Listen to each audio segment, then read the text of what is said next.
Hi, good evening, everyone. Welcome. Before we get started, I want to let everyone know that I recessed the Board of Directors into an executive session at 4 o'clock this evening to review the performance of a public employee and to review negotiations on the performance of publicly bid contracts. The session ended at 5:45 and no official action was taken. So I now call the June 3rd, 2025 Board of Directors meeting to order. Please stand and join us in the Pledge of Allegiance. Pledge allegiance to the flag of the United States of America and to the republic for which it stands, one nation, under God, indivisible, with liberty and justice for all.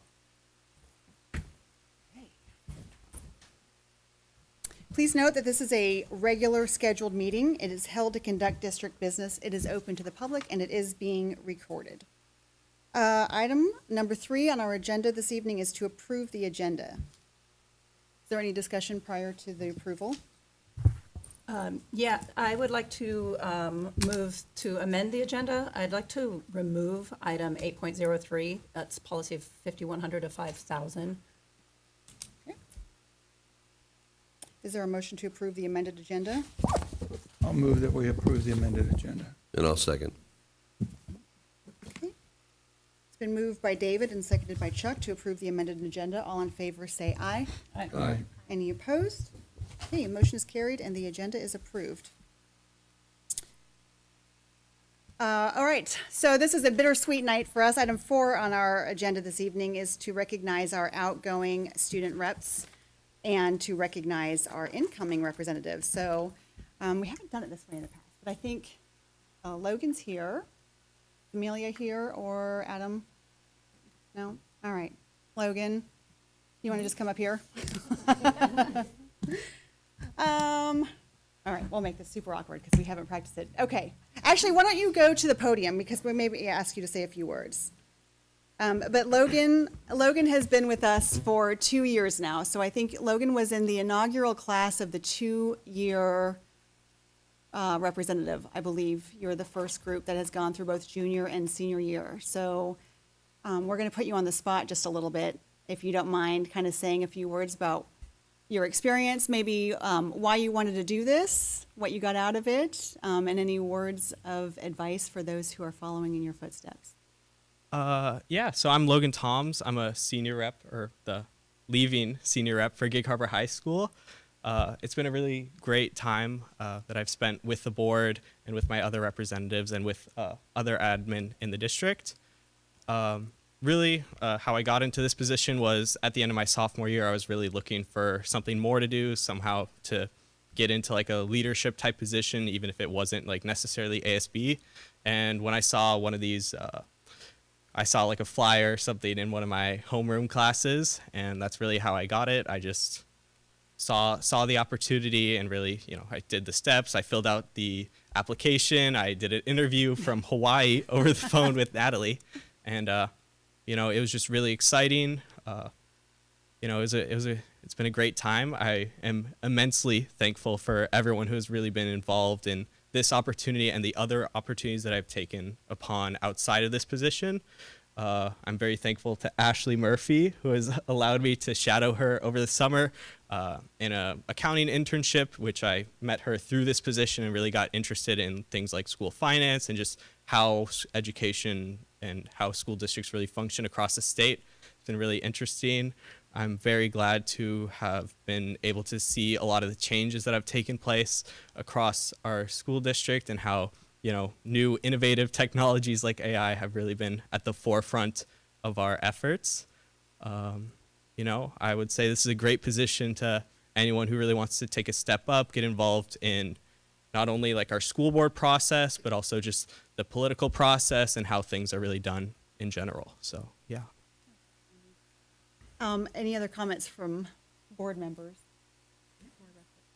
I'll just say, I think, Logan, over the years that we've had student reps, we've had some that participated sort of in the middle, and some sort of showed up sometimes, and some always showed up. And one of the things I can say about you is you always showed up, and you asked really insightful questions. Sometimes you surprised me with some of your knowledge about finance that some student reps may not have had, especially, and then you chose to work sort of like an internship with Ashley Murphy. I believe you going to be an actuary or something like that, be a finance in the future, possibly. I thought that was something you were thinking of. But I just think your insights, your honesty, I know the board members have asked you questions over the past 2 years, and I know I appreciate your honest and candor in your answers. And so I wish you all the best where you're headed, and I really appreciate all the time you've done with the board. Thank you. Logan, you did a fantastic job. It was not only a joy to work with you, but everything David said, I think you took this position to the next level, and it was really fun to see you get so much out of it and just make the most of the opportunity that you had. And your input was invaluable for us, and so we just really appreciate you and wish you the best. So a specific example was when we were down in Olympia and we were not signed up to testify, and I happened to have some testimony on my cell phone, and I asked you, do you want to? And you said yes, and then we had a legislator that pushed to have you testify, and you were such a voice on that testimony. You did a great job. And you did it like it was literally probably a minute. You took it and then you delivered it. And it was heartfelt and informative. And that is one of the reasons why we recommended to have you as the student achievement for Peninsula School District for WASA, which is the Washington Association of School Administrators. So thank you for that. And we will miss you. Thank you.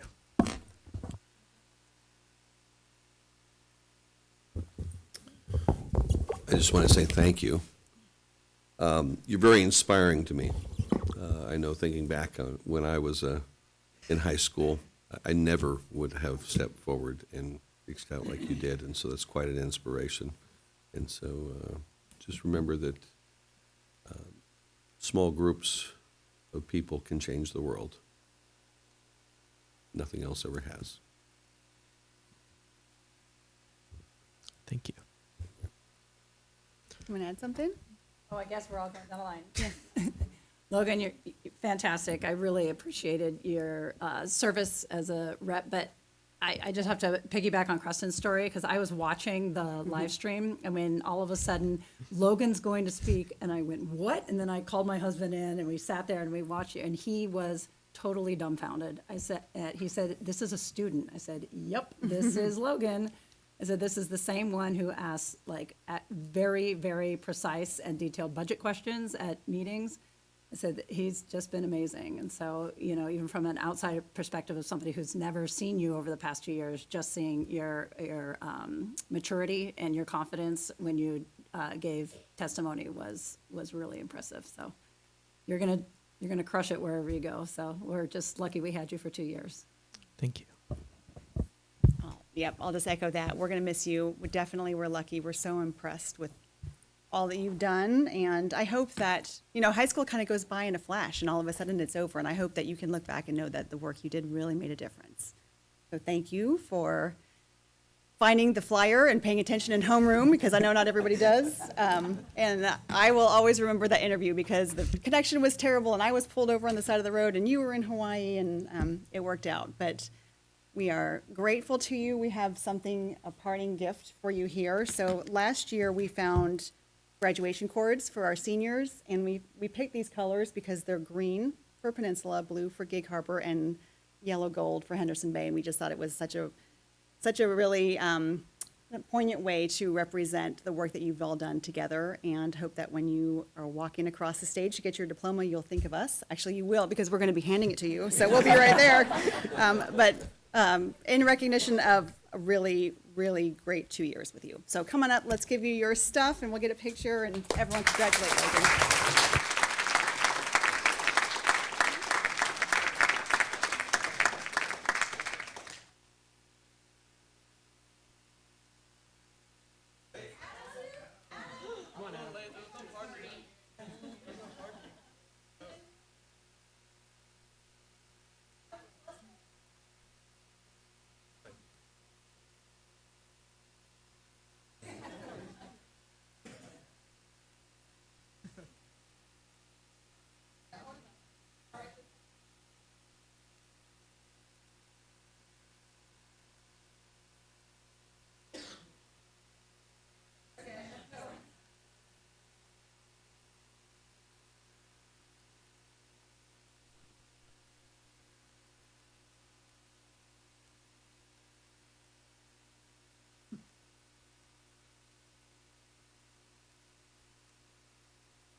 It's all right. I'll keep it short. All right. So I'm Adam. I'm the senior representative. Was the senior representative this year. Being on the school board was a ton of fun. I got to meet a lot of new people, especially Logan. I don't know where he went. Oh, there he is. Yeah, Logan. I don't think I would have ever met Logan, but he's a goat. I love Logan, and we've become really good friends. And I've gotten to know all the school board. The whole school board, and everybody's just really nice. Got to go to Olympia and do a lot of fun things and learn a lot about the legislative system and how our school board works, and just how much like complexity and in depth you guys go into like every single issue, like every single item on there. You don't take lightly, and you really go into it, and you make an educated decision and a good decision most of the time. Yeah. I want to be kind to the community comments. But yeah, genuinely, I really appreciate all you guys, and you're all amazing people. So yeah, thank you guys.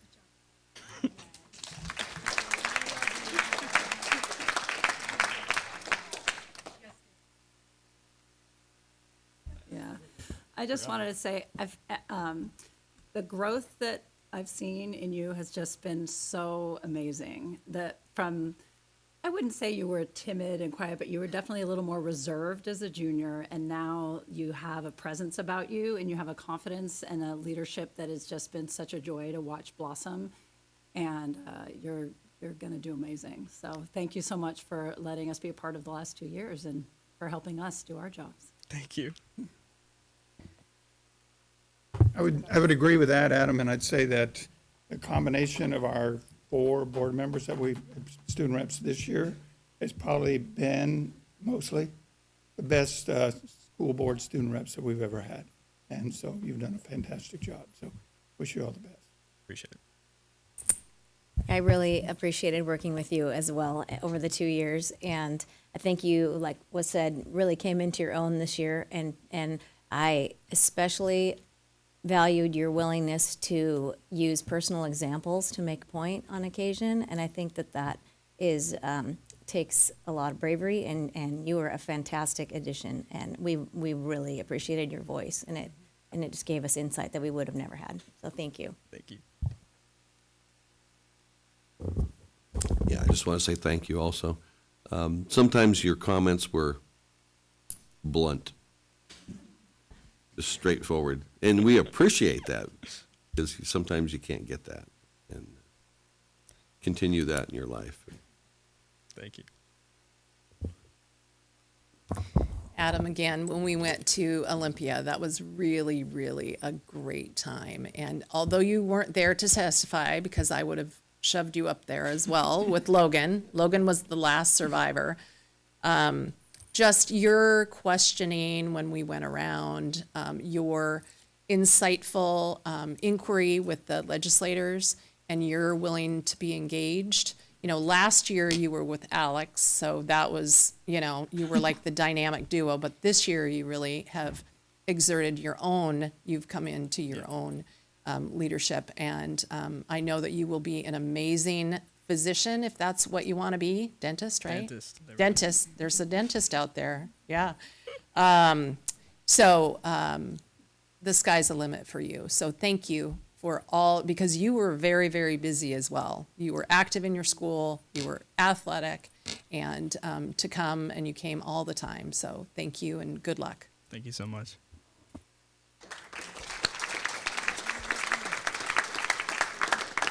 I didn't actually get to go, so I'll just say just a few words too. And I was, Preston kind of hit on what I wanted to say, but you managed a really busy schedule and you did it all so well. So you just are an example of leadership for your school. So you served Peninsula High School exceptionally well, and I want to thank you and actually all of you for the way that you work together, because there should be some friendly banter and rivalry, but it should also be supportive. And every month up here, you represented that, and you showed us that it can be done. And I hope that all who are here in this room take note of that and follow your example, because you set a really high bar.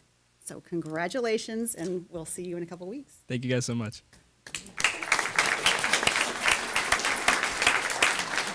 Okay, I see Caitlin and Lauren here.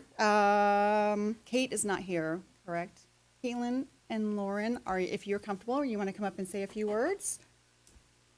Yeah, do you want to? Okay, maybe if you guys go up there together, you can just say a few words about your experience this year, because you will be returning, so we would just like to hear. My name is Lauren, and I'm maybe a senior for CTP. I don't know what to say. I'm sorry. Is there something that you really enjoyed, or what did you learn about? Well, I've learned that I also learned what I've learned for being as a representative is mostly how to speak in a public speech. I also learned how to dress professionally when I enter, and also give a really good always be manage on time. And I was felt very good about it, because I feel like all of you were like maybe a spotlight to me. And the trip to the state capitol was amazing, because I also remember that when I was younger in elementary school, and I was like, wow, it's been a while since I've been to the state capitol. And I also learned around there how it was built and how our school board works and stuff for our government. And it was just awesome. It was like the most great adventure yet. Oh, that's great. Nice job. Congratulations. You did a great job. Okay. Well, it's like Caitlin up, and then we have something for both of you as well. So I'm Caitlin, and I guess I'm going to be the senior rep next year. I really got into this position. I had a class with Logan next year, and he told a few of us that we should all apply. So I really have him to thank for this opportunity. And he's also been such a good mentor to me. As you all mentioned, he's been so involved in this whole experience, and he's really set a great example that I hope I can continue for the next rep coming in next year. But this experience has really just meant so much to me, just with feeling more involved with both our district and a community as a whole. I really love being able to learn more about all the other schools. I've loved doing those feeder school reports, and I just think it's taught me so much about leadership and about how to really, I guess, see how things process in a business, in a school district, and at a personal level. And it's been so amazing to see how much every person here really cares about not only our district as a whole, but about each individual person. Between all the sports recognitions and having kids speak, it's just really amazing to see and to know that I get to be a part of it for these 2 years. So thank you. Oh, that's awesome. All right. Come on up. We have something for you, too. Yes. I know. Well.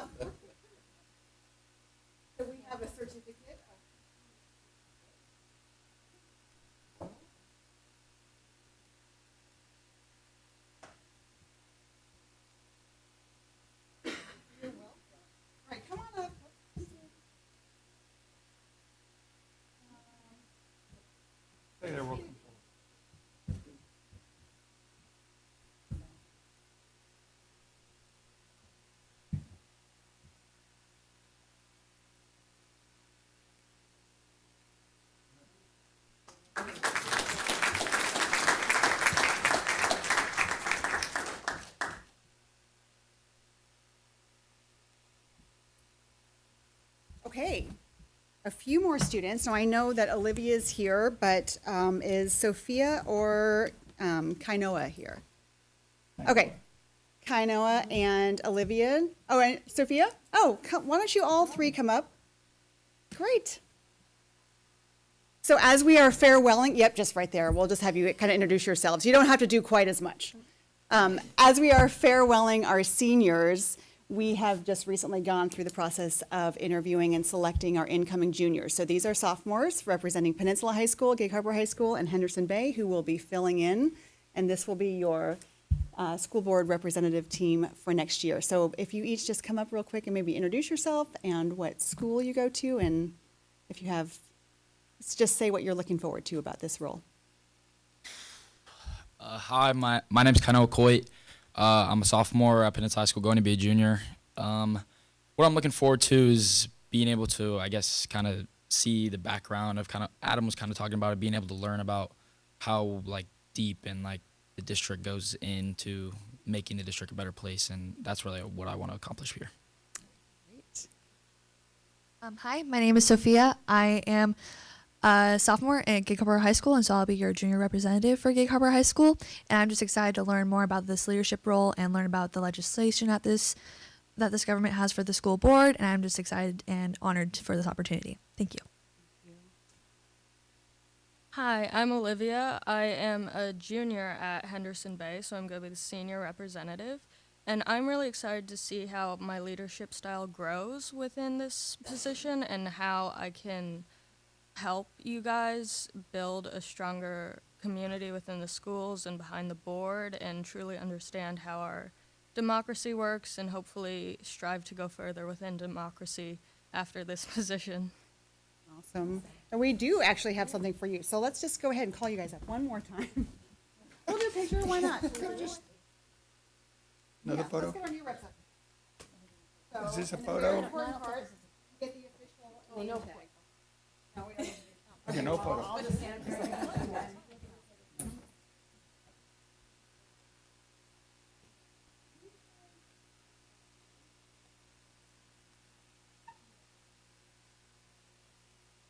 Okay, so maybe you guys can.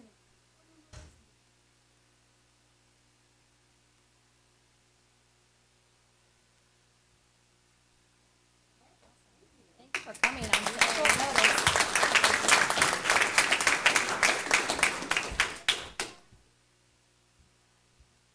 All right, so students, you are free to stay or free to leave if you choose to, so up to you. Item 4.2 on our agenda this evening is to recognize those who are receiving varsity letters in community service. So we've got Julie Schultz Bartlett to present on their behalf. All right. Good evening, President Wimberly, Superintendent Barr, directors. I am proud to share the continued impact of the varsity letter in community service. This is, are you good? We have a slideshow with everybody's names. I do not have a printed list of all 198. So I can't move forward. Okay, there we go. I was gonna say, I can't tell you all of them off the top of my head because that's a lot of student names, but they're all, many of them are here today, so you see many of our students. We are so proud of this program that we have here in Peninsula School District. And this program began through student advocacy in, can I do it? Okay, this student program began in 2015 through student advocacy. Originally, this was awarded through a partnership with the United Way of Tacoma Pierce County, and it is now one of our programs for varsity lettering at each of our high schools. Our students have to submit a dossier of all of their hours that they have completed. At least 100 hours have to be completed in order to earn the varsity letter. And many of the students complete more than the 100 hours that are required. This year alone, 198 students across the district earned a combined total of 21,711 hours of community service.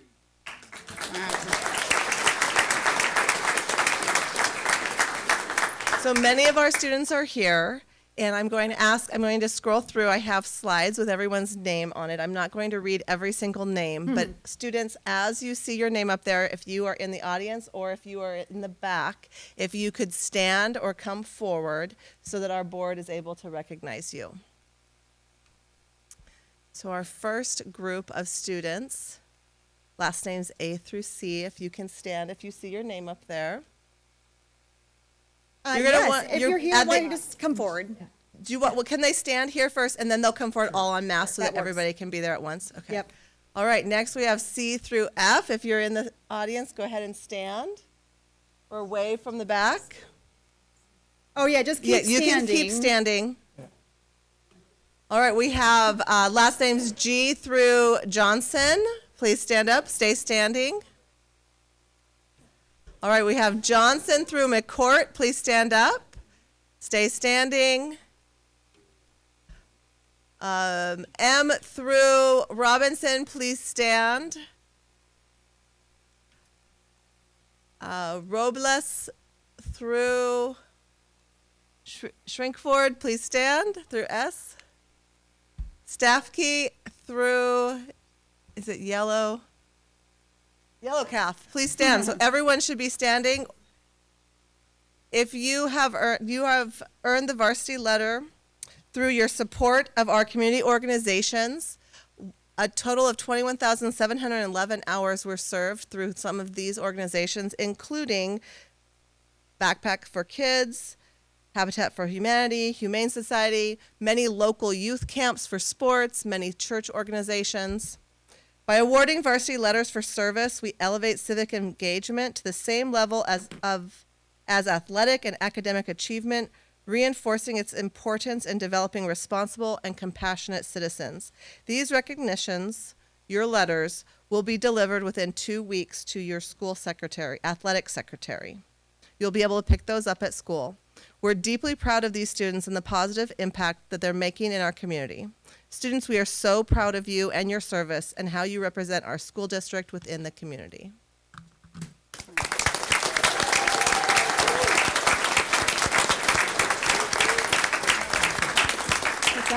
Now, All right, yeah. if you would come forward now for a picture with the board.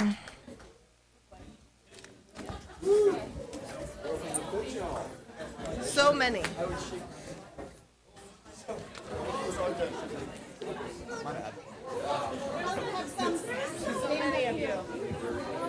You didn't have to speak.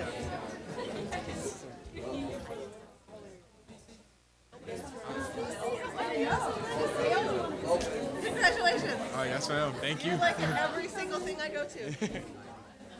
All right, come on. Come on, get in there. Mr. Farmer's going to get a picture. Parents, you can come forward.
Okay, good job, everybody. Thank you. Good job. Remember to pick your letters up from the athletic secretary. All right, and thank you so much to all of the parents who have brought your students to so many volunteer opportunities. Okay, have a good one.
We're going to give it just a few minutes to quiet down, and then I'll call you up.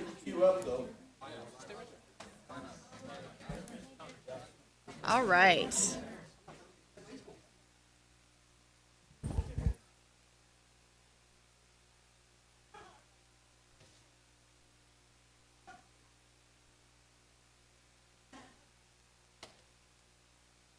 Eight. Okay, that's a lot of fun. I think these are my favorite meetings really in June. This meeting and the next one are just a lot of celebrations.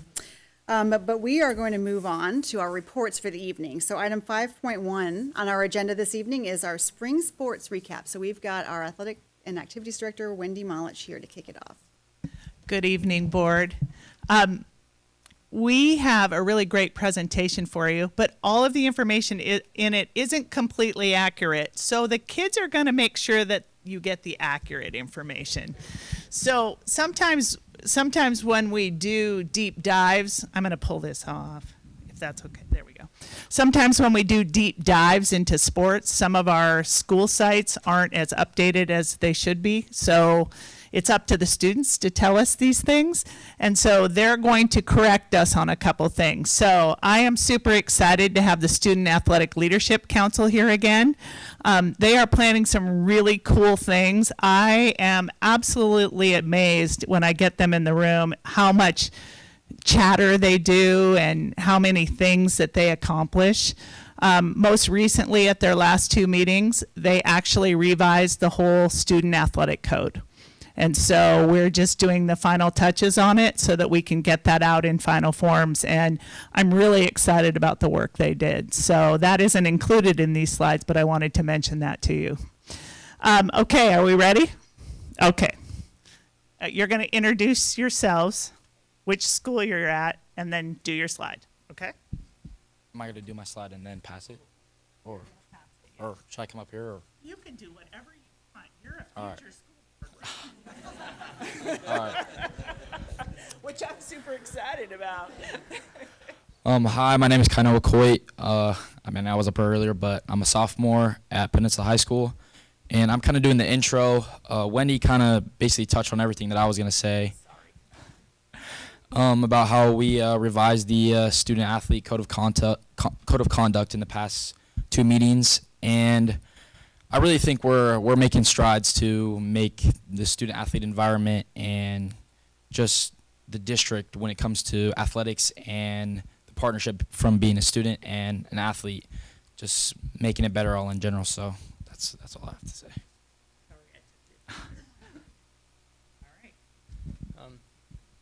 I'm Max Dower. I'm a sophomore at Gig Harbor High School, and we're sharing the scholastic achievements. For Peninsula, baseball had a GPA of 3.287. Fast pitch had a GPA of 3.247. Boys golf, 3.018. Boys soccer, 3.009. Girls water polo, 3.418. Girls track and field, 3.302. Girls tennis, 3.432. Girls golf, 3.185. And girls lacrosse at 3.409. And I'm Jack Greer. I'm a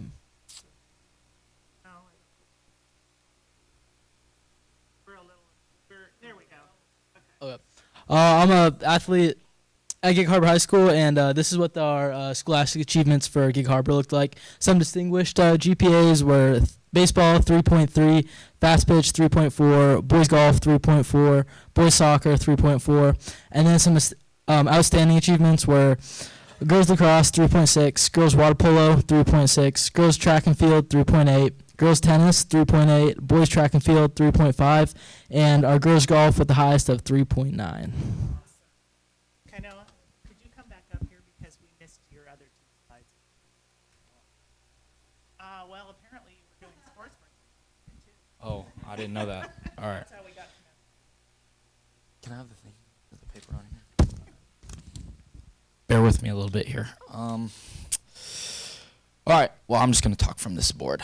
We'll try and get out the way. But as you can see, we have 775 total student athletes participating in a spring sport throughout the district. And you can see how it's separated between Peninsula and Gig Harbor High School. And really all I have to say is that's pretty high number. I mean, I really enjoy having. I was coming from myself. I love sports, and I've grown up with sports, and being able to see and how involved our schools are with athletics is a great thing. So, is there one more? Oh, middle school. Here we go.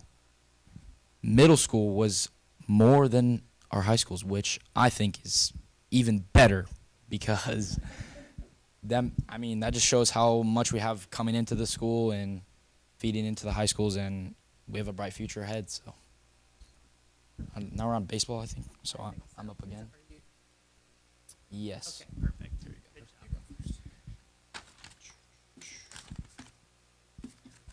go. Good evening. My name's Talon McDonald. I'm a sophomore at Peninsula High School, and I'll be talking about the Gig Harbor High School baseball team. The Tides had an outstanding season, finishing with a 21-1 overall record and a 15-1 league play, clinching the Puget Sound League championship. The Tides faced Kennewick in the semifinals. Kennewick rallied and eventually won 12-5 in extra innings. Due to scheduling constraints, the third-place game was not played, resulting in Gig Harbor and Ballard being named co-third-place finishers. Junior pitcher Quentin Backhorn was a standout, earning PSL Pitcher of the Year honors. Several players received all-league honors. Daniel Perez, first team. Cole Krilich, first team. Ethan Marr, first team. Grayson Riley, first team. Hunter Payne, first team. And Coach Ben Sleeter was awarded Coach of the Year.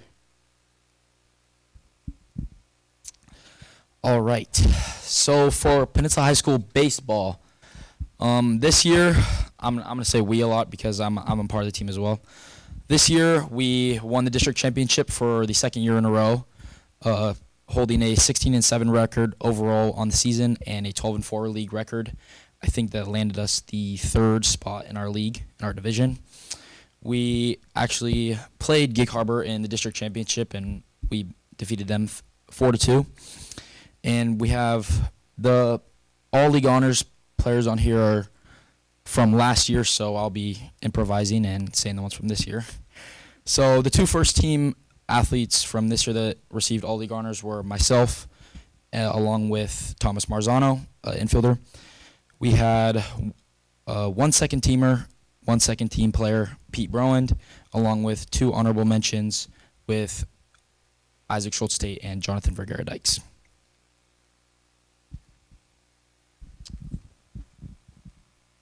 Hi, my name is Nehemiah Grandorf. I'm a junior at Peninsula High School, and we'll be reading Fast Pitch. So for Gig Harbor, the Tides had a strong season, finishing 19-5. Senior Danny Beal led the team with an impressive .667 batting average and a .694 on-base percentage. Several players received All-South Conference honors. Daniel Beal, first team pitcher of the year. Abby Miller, first team. Gracie Carey, first team. Kimmy DeCastro, first team. Peyton Cantrell, second team. Isabel Harris, second team. And Piper Harrison, honorable mention. My name is Royal Charles. I'm a junior at PHS. The softball team at PHS, they basically flipped their record from 4-15 to 17-8, making it to the state tournament for the second day. And then they also had multiple all-league players, including Izzy Michaels, freshman, Paige Jones, freshman, Ava Miranda and Mira Sonnen, seniors, and Vivian Sweet, sophomore. And we'll also be reading boys golf. So for the Gig Harbor High School, what? Oh, girls golf?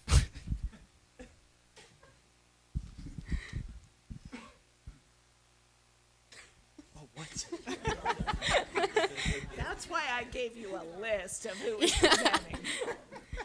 Hello, my name is Kelsey Gardner, and for our Gig Harbor Girls Golf, we had a fantastic season. We were able to win the Puget Sound League Championships. The rest of the information on the board is actually from last year. I believe we secured second place this year. And unfortunately, I don't know who was selected for the all PSL selections, but I hope they do get recognized later on at some point when we do know. So, hi, I'm Isabel Harriff. I'm a sophomore at Gig Harbor. The Peninsula girls demonstrated strong performances throughout the season, and They made notable improvements. I don't know if this information is correct or not, so if I'm wrong, okay. Sweet. Who's up next? I apologize for that. Okay, perfect. So we'll be reading off boys golf. So for the Gig Harbor Tides, the Tides had an outstanding season, clinching the Puget Sound League Championship with a remarkable 15-1 league record and an overall 23-2 season. At the 3A state tournament, they secured a first-place finish, showcasing their dominance on the course. Standout golfer Theo Snyder led the team, earning a first-team all-league honors and achieving a third-place individual finish at the state tournament.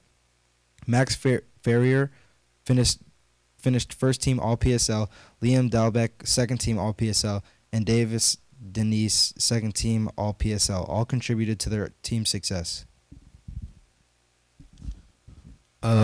For PHS golf, the Seahawks demonstrated growth, resilience throughout the season, with several golfers making notable improvements and contributing to their team's success.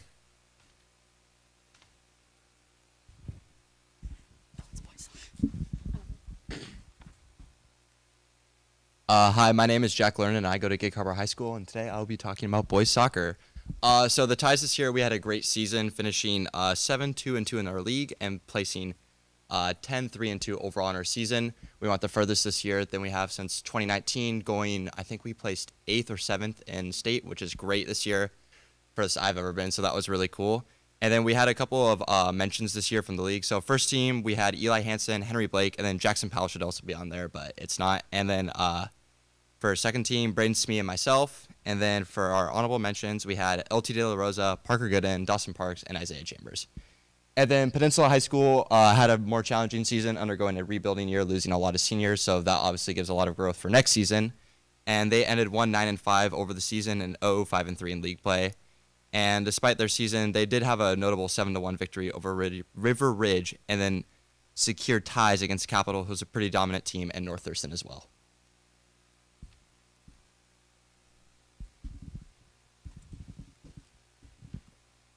All right, so for Peninsula Girls Tennis, the Seahawks showed much steady improvement and kept things competitive in every match. They had a close match against Gig Harbor High School and continued to build momentum as the season went on. Hi, I'm Ava. I'm a junior Tide, and the Lady Tides this year had big wins over North Thurston, Lakes, and River Ridge. They placed third in leagues, and they also spent their last season with Coach Lori as they had a great year of sportsmanship and team building.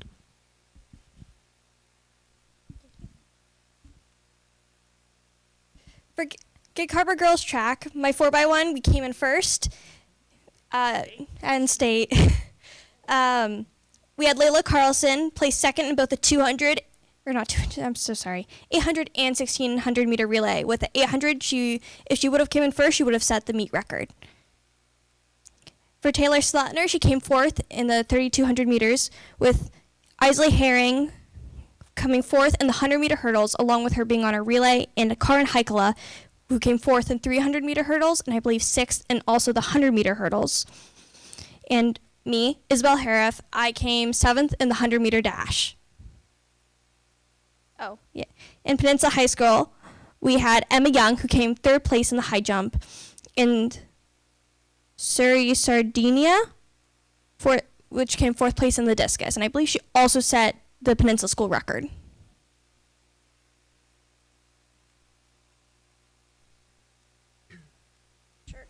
Next is Peninsula Boys Track and Field. The Seahawks sprinted, jumped, and relayed their way to a strong season finish. The boys 4x100 meter relay team placed 7th at the state championships. And at the West Central District 3 championships, Jacob Johnson finished 6th in the 100. Josh Cashon placed 6th in the 800. And no, this is Peninsula. It's Cashon. And the 4x400 meter relay team brought home 3rd place. And then for Gig Harbor, we had an amazing season. Our 4x1 team came 6th in the state, and at the West Central District, some standout performances were Josh Miner, 5th in the 16, Joey Campbell, 3rd in the 32, Gavin McKeegan, 5th in the 32, and a shout out to our very own SALC member, Max Dower, 8th in the 32.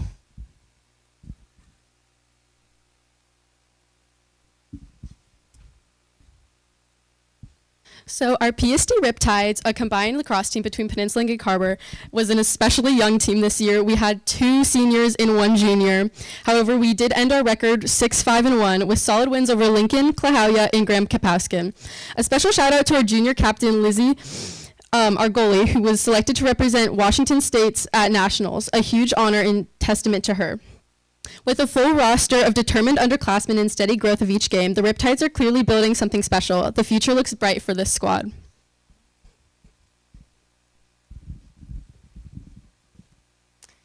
For PHS, they placed 4th in Division II state, and they had a really strong season with a roster made up of mostly underclassmen. Their first team all-district included Jewel Gollum, Kate Henkel, and Reese Every. For Gig Harbor High School, they went 5-2 in league and got 5th in Division I state. Jenna Nelson, Kaya Sawyer, and Zoe Nichols all got all-state honorable mention. Ava Dahling got honorable mention all-division, and Delaney Moyer got second team all-division, and she also signed next year with Creighton for rowing. She's our own SALC member. Oh, sorry. I'm sorry. I thought I was up in 1. Okay, just kidding. That's me again. So for dance, we have our Gig Harbor H2O dance team, and so they won districts in Palm, and then they got second in Palm at state, and they got 5th in hip hop at state.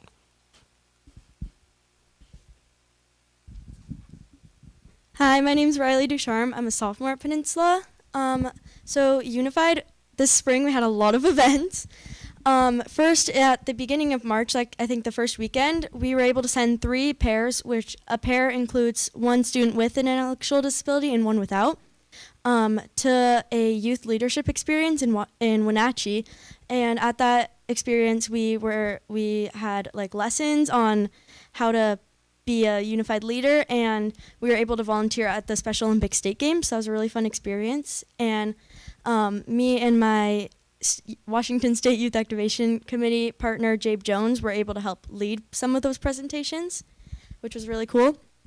Our Peninsula Esports Unified team was able to demonstrate what they had been doing all year at the District Technology Showcase.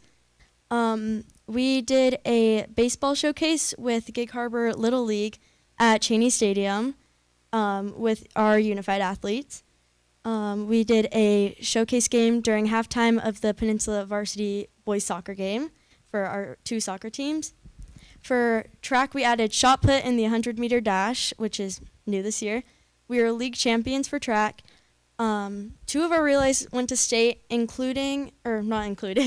additionally, a Gig Harbor relay was able to go to state, and that was Gig Harbor's first year having a relay team for Unified, which is really cool. And finally, myself, Jenny Buys, and Wendy Christensen and Eileen Osera have been working on filling out a national banner application for Peninsula High School, which is essentially like not the best, but like the recognizing unified schools for all their efforts, and it's a really cool opportunity that we're able to apply. And I'm doing the closing too. Thank you for your support, and congrats to all the teams that made it playoffs and placed at state.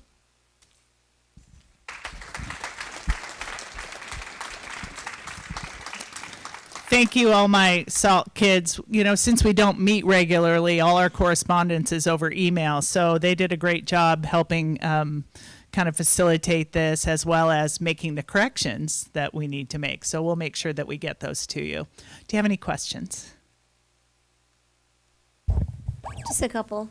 I have a question about tennis. I know that, these numbers are massive. 54 on one team and 47 on the other. Yes, I know ma'am. it was always capped at 32 because there's only 4 courts. And so they did split, practices of They do. 16. Do they use a second site at each school now? How No, do they do just this?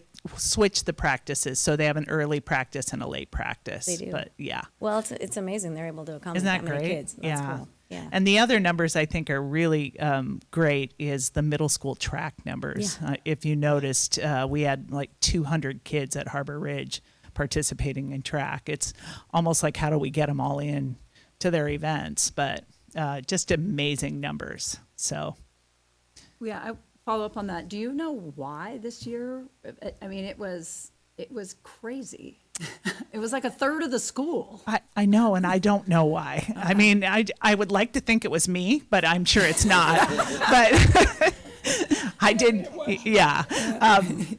I'm kidding you, of course. But I just think kids really want to participate. so too. And we actually have a middle school survey going out this week, at the end of this week, to talk about what we want to do with middle school sports. So it's a pretty comprehensive survey to ask some questions about what sports should we offer, who should we compete against, what times should we offer sports, et cetera. So we're looking forward to getting the results of that. And then I think I've mentioned this in another meeting, doing an ad hoc committee about where we need to go from here. That's great. So yeah, we're pretty excited about that. There's obviously a need for engaging middle schoolers. So any other questions? Yeah, just one other. So obviously with this many participants in sports and this variety of programs being offered, there's, I imagine, a ton of opportunity for volunteers to help. And I know a lot of that happens at the level of the sport. You know, the parents of the kids might do lines or something. But what's the best way for someone to get involved as a volunteer or also as an official? Because that's a really desperate need. Going forward, I don't see it improving unless there's a way to really, for people to get, know how to do it. I agree. The Officials Association at Washington State has a website, then people can get involved being an official that way. They have to go through the training and the process. It's not too intensive, but there is some fees that are associated with it to get yourself registered. But we're hoping that we can work on getting some of our youth taken care of and doing some training as well. Some of the officials associations will actually come out to the schools and help us train officials. So we'll work on that piece this next year.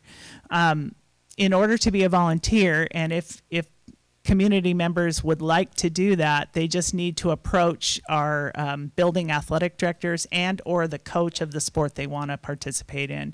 And then what they'll do is the athletic director will refer them up to Brittany and I, and we'll get them processed through HR. There's a process for our coaching volunteers that's really similar to being hired. We ask them to be fingerprinted, so we and do a full background check on them. And then once they're cleared, they're free to help out with those sports. So thank you for that question. Because I know if nothing else, the league, district, and state tournaments need a ton of volunteer, helpers. So yes, they do. There were a ton of volunteers at state track this week on both sides of the mountains. So yeah. Thank you, Wendy. Of course. You good? So Wendy, we have a lot of 5th grade parents that are getting ready, or we have a lot of 8th grade parents getting ready for that next step, right, into middle school and into high school. What recommendations do you have in terms of getting their sports physicals and all the paperwork? Could you just talk a little bit about that process? Sure. On our website, we have a QR code and or a website or a link to go to Final Forms. So all of our athletes have to be registered on Final Forms, and it starts with the parent doing the initial registration, and they just go through the forms, and then the student goes in behind them and signs those forms. And then once they've got all that stuff in there, they need to get a physical. Our physicals are good for 24 months, and so now is the time to try and get those doctors and all those physicals done. There's also sport physicals that we'll put on our website in terms of there are some places where you can get free sports physicals. And so we'll put those and post those on the website as well for our community. Once they get that physical, they just upload it into that their Final Forms account. And as long as they're green on the Final Forms, they're good to go. So thanks for asking that. Thank you for the opportunity to be in front of you, and just let me know if you have questions. And thank you, all you guys that came tonight. Nice job tonight. I'll just wrap that up by saying a big thank you to our community because these are programs that are so important to our students. And I think if you look through those GPAs, they truly are student athletes, students first, but we know that sports and activities are really what drive kids to schools and friendship and really being engaged in their learning. And it's our community that supports that through our local levy that allows us to have these programs and to keep them going. So always thank you for supporting that, for supporting these kids is what's really happening in that. Our next item on the agenda is item 5.2. It's the spring data report and math update. So John Yellowlees, James Cantonwine, and Natalie Boyle, and John Helwig. Okay, thank you and good evening, Board of Directors, Superintendent Barr. Thank you for your time this evening. So we are going to provide a teaching and learning update, and we'll talk a little bit first about data. So James Cantonwine, our Director of Research and Assessment, is going to talk about surveys and some iReady spring data in ELA and math. And then we're going to transition into the second part of our presentation, and we'll talk about mathematics in Peninsula School District. As you all know, the last 2 years have been a really intensive focus on both as a district and community on literacy. And while we're at a pivotal point and we'll be both doing professional development and implementation of new elementary and middle school ELA curriculum next fall, we are also turning our attention to math. We know that we have some work to do in math, so we started some work this spring. We'll talk about that and talk about some next steps in mathematics. So with that, I will turn it over to James to talk about survey data and our spring academic data. All right, thank you and good evening. Adjust that a little bit. So we're going to be transitioning survey partners moving into the next school year. We're going to be actually moving back to a partner that the Peninsula School District had used prior to the pandemic about 8-9 years ago, I believe. The Center for Education Effectiveness, CEE. They're a group, they work nationally, although by far the bulk of their work is really here in our state, really around school improvement. So, for example, schools that are targeted by OSPI for improvement, they are going to work through a framework that's really developed by CEE. And a lot of CEE's work is then very data-driven, and the first thing that they really focus on is culture and climate. So CEE's surveys are going to allow us to get some feedback from staff, students, and families. We had a pilot for that this spring just to kind of get a nice little launch of what were things going to look like.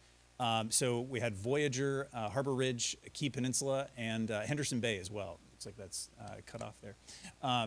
So we kind of use that as a sample to get some idea from middle, elementary, and high school families about how that's going to go. And with CEE, what they've found in their data is that really we need to do that survey once a year. So that's going to cut down on the instructional time that we're spending on those surveys and also limiting what we're going to be focused on with parents. We don't want to go back to bombarding them with too many surveys. One of the things that I really like about these surveys is the ability to look at more or less the same question and how did different groups respond to that. So these are, it's not reflective necessarily of the district as a whole. This is reflective of the folks that participated in that pilot survey for us at those 4 sites. But we can see that staff are asked whether they think that students believe adults genuinely care about them. We're then asking students a related question of whether there's at least one adult who they think knows and cares about them. And then asking families whether the school provides a caring, supportive environment. And we can see that there's strong responses from our community. Those colors are the ones that CEE gives us. They're blue for good. But there's still a gap, right? So staff are believing that they're showing that level of care to students at a somewhat higher rate. So this kind of then brings up for the staff there, what is it that maybe they're missing? What are they maybe they think they're communicating that care and support to a student, but they're not seeing it. So this will really give us that way to look at, are we providing the environment that our students expect, that our families expect, and that our staff are really working hard to deliver. So just a preview of that change. One of the things I'm excited about with the change as well is that by changing platform partners, we're going to be able to survey all 3 of those groups for the same cost as we've been surveying just students in the past. Any questions on surveys before we get into the academic data? Just a quick question, because I got one of those pilot surveys. Mhm. Is that indicative of all of the questions, or was that in the pilot, were those just a sample of the questions themselves? So those were all of the questions. We could potentially add more if we wanted Okay. to, but those are the questions that Okay. CE uses. Again, one of the other things that we get from that is the ability to look at kind of where are our schools seeing responses compared to other folks in the state. And we've got a little bit more visibility of being able to ask CEE, hey, can you tell us who that dot is on the graph? So the data is anonymized, but we can kind of point to a dot and say, hey, would they be willing to partner with us? And that's something that they have a real track record of doing within the state, is kind of setting up partners so that we can learn what's working really well at other sites. Okay.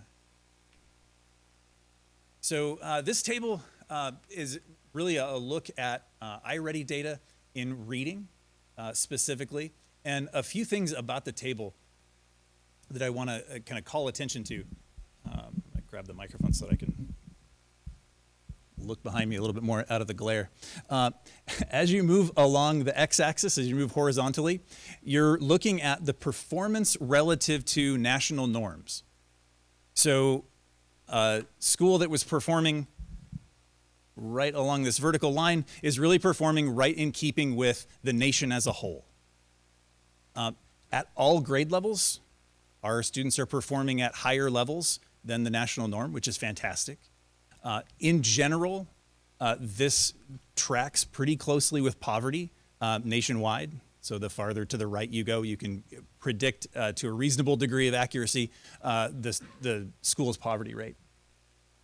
On the y-axis, going up, we get something a little bit different, and that's looking at the median growth for the student. So if we took the growth made by all students in the school and lined them up and we picked the middle one, how much of typical growth did they make? So this line here represents that middle student made 1 year's growth, which would be good. All of our grade levels are seeing growth that's higher than that for that middle student. Now I want to call attention to, we've got, say, in the 8th grade, that middle student made about 130% of a year's growth, which is fantastic. Half of students in 8th grade in our district made more growth than that, and half made less. So that's not to say that every student made that 130% growth. Sometimes for an individual student as well, we'll see really, really high growth. We'll see numbers as high as 400 or 500% within a year. That usually represents a multilingual student who's made a big leap in their English language knowledge, and that'll show up on all kinds of assessments. So we do start to see those really high numbers sometimes. That's one of the reasons that we use the median student instead of calculating an average, is it helps kind of control for those outliers. Those are real improvements in achievement that represent a fairly small subset of the population. So the goal really would be to make sure that all of our schools are in that upper right quadrant and all of our grade levels, and they are. A couple things to really call attention to that are quite unusual are how high those 8th and 5th grade numbers are. That's not at all consistent with what is typically seen on these. We would typically see 8th grade growth be quite low on these kinds of assessments. And then 5th grade growth being as high as it is, that's also very unusual. When I meet with folks from Curriculum Associates, the test vendor, they will often say, like, what's going on in 8th grade in your district? And we'll have some conversations about that. But it's not something that's particularly typical. It's something that's pretty unique to Peninsula.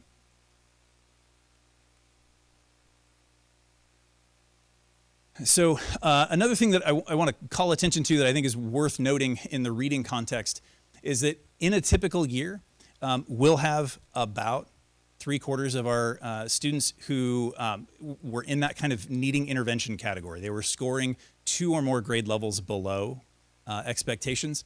And we're getting them to improve to some other placement. Now they might still be behind, but they're improving relative to their peers. The rate at which we're getting more students to improve and kind of catch up is increasing. So we're actually doing relatively well on that before. We're now doing even better. Again, it's worth noting and celebrating that a little bit here.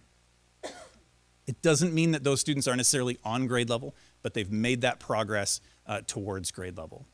The way iReady works, students are held to the same standard at all points in the year. So we would expect that at the start of the school year, most students would show up as being a grade level behind because they need that year of school with us, right? Absolutely. Is there any way on any of this to capture students, intervention or not, that are receiving outside help? Or is it not that you can necessarily tease that out, but I would just be curious, our district relative maybe to others, in that?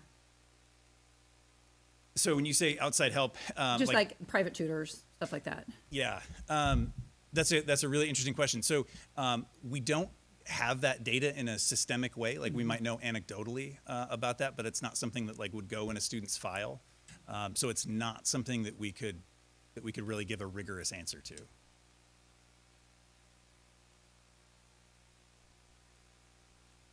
So for math, and this is going to segue into that the math updates that we'll do in a moment here. For math, the story is a little different. We have all of our grades performing above the national average, which again, that part's good. But our median student is not necessarily making a year's growth on that assessment. We can see that we're doing, there's not so much of a pattern there. We've got some elementary and some middle school grades up there. 6th grade is low. That is pretty common to see that 6th grade would be a little bit lower growth in school districts like ours that have K-5 elementaries and then 6-8 middle schools. Districts that have junior highs and have like a K-6 elementary tend to see their drop in 7th grade. With that kind of noted, the 6th grade drop is a little more extreme here in Peninsula. And that's, again, one of the things that's motivating that it's really time to kind of do some investigating and figure out how to improve our math outcomes.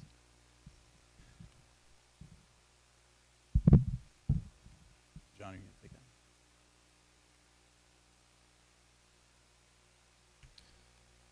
Thank you, James. So before I turn it over to Natalie and John to talk respectively about elementary math and secondary math, as we started our work investigating math, we had the opportunity to take a site visit to Minnetonka Public Schools in Minnesota, and we spent some time with the team there, district leadership, with teachers and classrooms, and the reason we did that was because we had identified Minnetonka as a school district that's a really high-achieving school district in mathematics. They consistently achieve higher than other districts in their state and nationally, and Superintendent Barr had some connections there through AASA with the Superintendent David Law. So it was a great opportunity. We took an elementary and secondary teacher, elementary and secondary principal, and a small team. Like I said, we met with district leadership. We got out into classrooms at the elementary, middle, and high school level. Got to see math instruction in practice and get into classrooms and talk to students and talk to the teachers and principals at the buildings we visited. So some of the highlights from that visit, what we noticed and noticings and things that we brought back and can apply to our work here in Peninsula School District, first and foremost was just really high rigorous instruction taking place in all classrooms and high expectations for all students. It was a belief that students can access grade level content, standards at a rigorous level, and we saw that in all classrooms starting from kindergarten all the way through 12th grade. In Minnetonka, all 8th grade students take Algebra 1 or higher, so that's a minimum requirement. There are math acceleration opportunities starting in 4th grade, so at the 4th grade level, they have a very well articulated pathway that students are either placed into core instruction in 5th grade with remedial support if needed, or placed into 5th grade math, and that's very well articulated. Everyone understands and is familiar with that pathway. Go ahead, Creston. John, I think it's pertinent to understand that Minnesota has a requirement legislatively. 20 years ago, they passed legislation that all 8th graders have algebra. And that's why we looked at that state, because it's one of the very few states in the nation that has that requirement. And so Minnetonka has all students in 8th grade. I just want to reiterate that. The pathway leads to all students in algebra.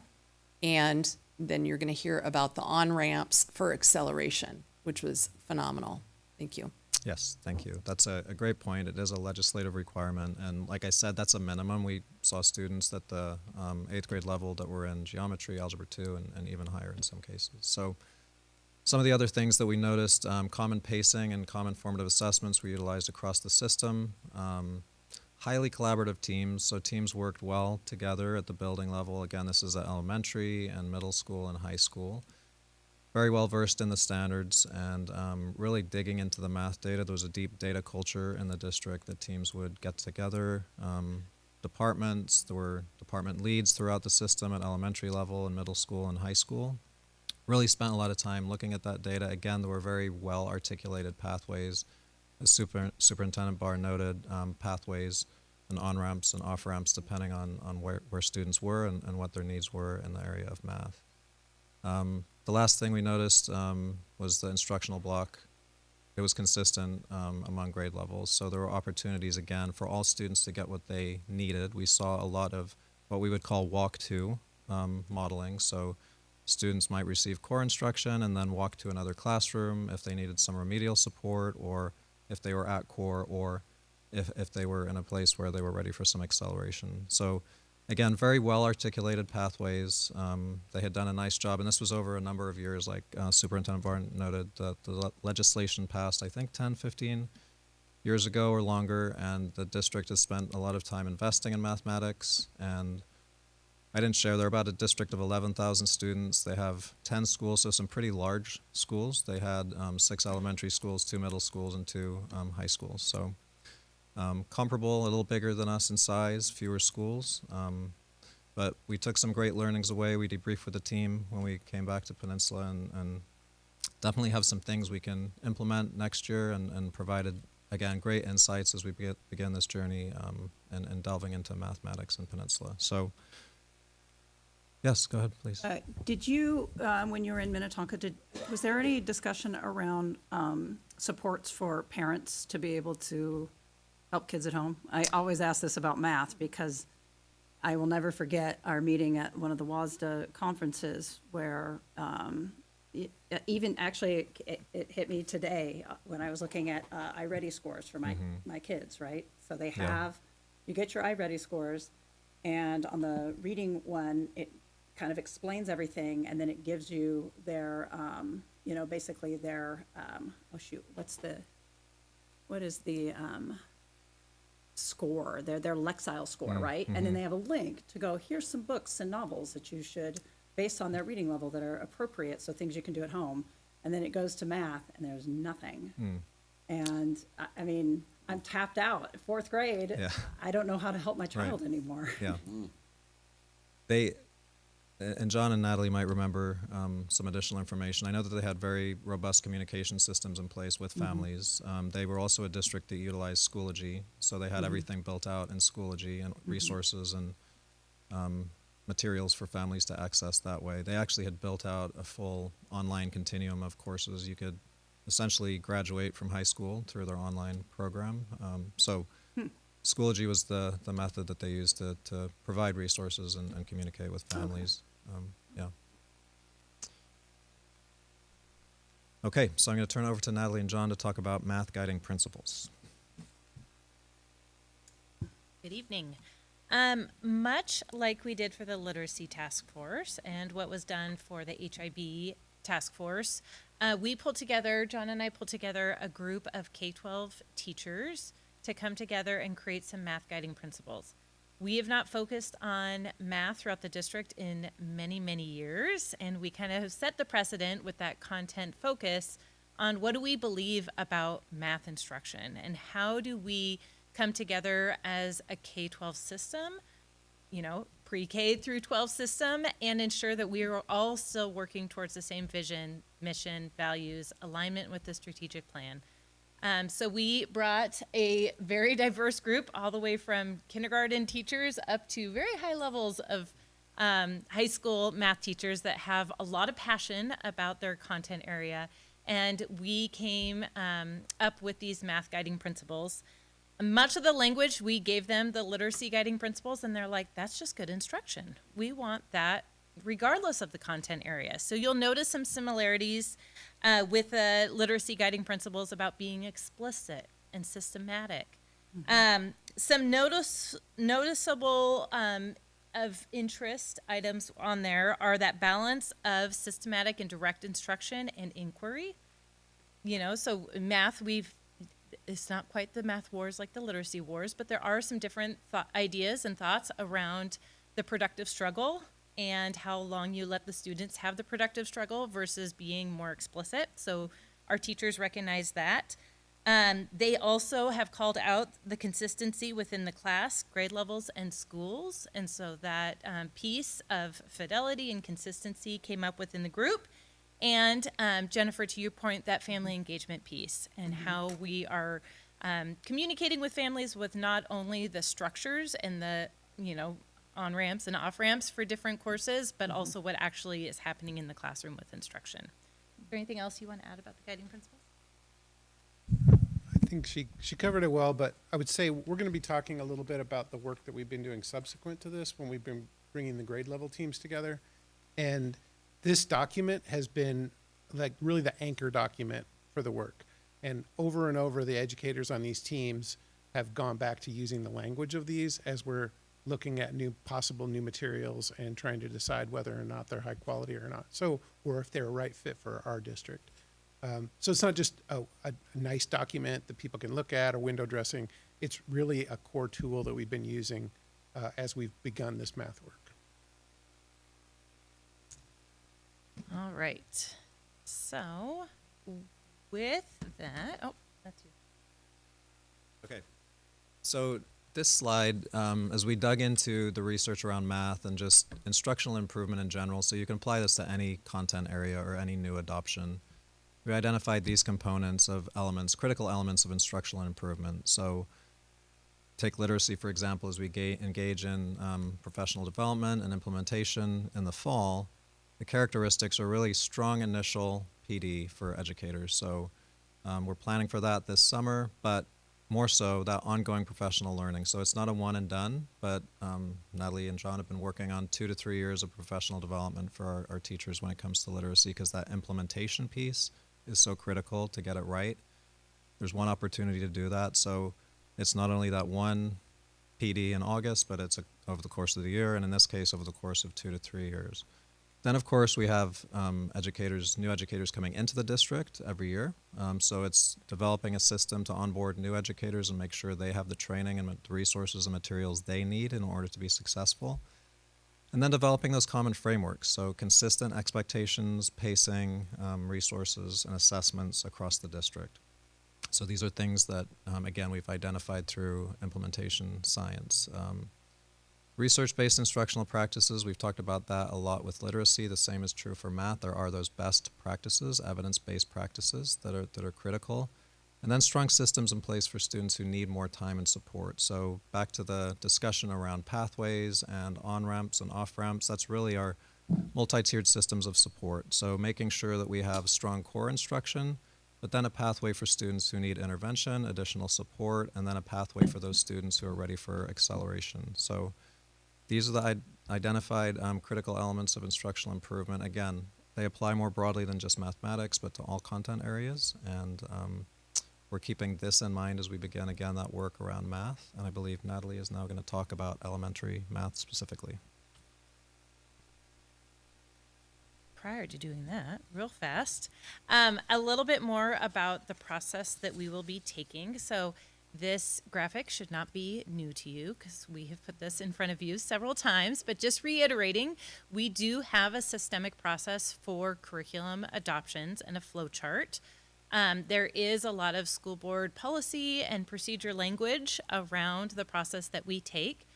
John and I will be sharing that process that we're taking at elementary, middle, and high school. It's a little bit different depending on those areas, but the majority of us are all still in that research rubric screening process initially. And as we go through the process, we want to be real transparent about what we're doing. So we have this webpage. This is up. You can go visit it. You'll see that in the text on the part that you can see on the slide, there are links to the state standards. There are links to our guiding principles. And then you see down at the bottom, there's the link to that graphic that Natalie just spoke of. And if you go to the page and you go down even further, there's going to be drop-down menus for each of the 3 levels, elementary, middle, and high, where you can follow along the progress. So each time we have a meeting, we update those drop-down menus, and everybody can kind of follow along where we're at in the process. So it's an opportunity for us to really be transparent about the way we're working through this at all 3 levels. All right, now on to elementary.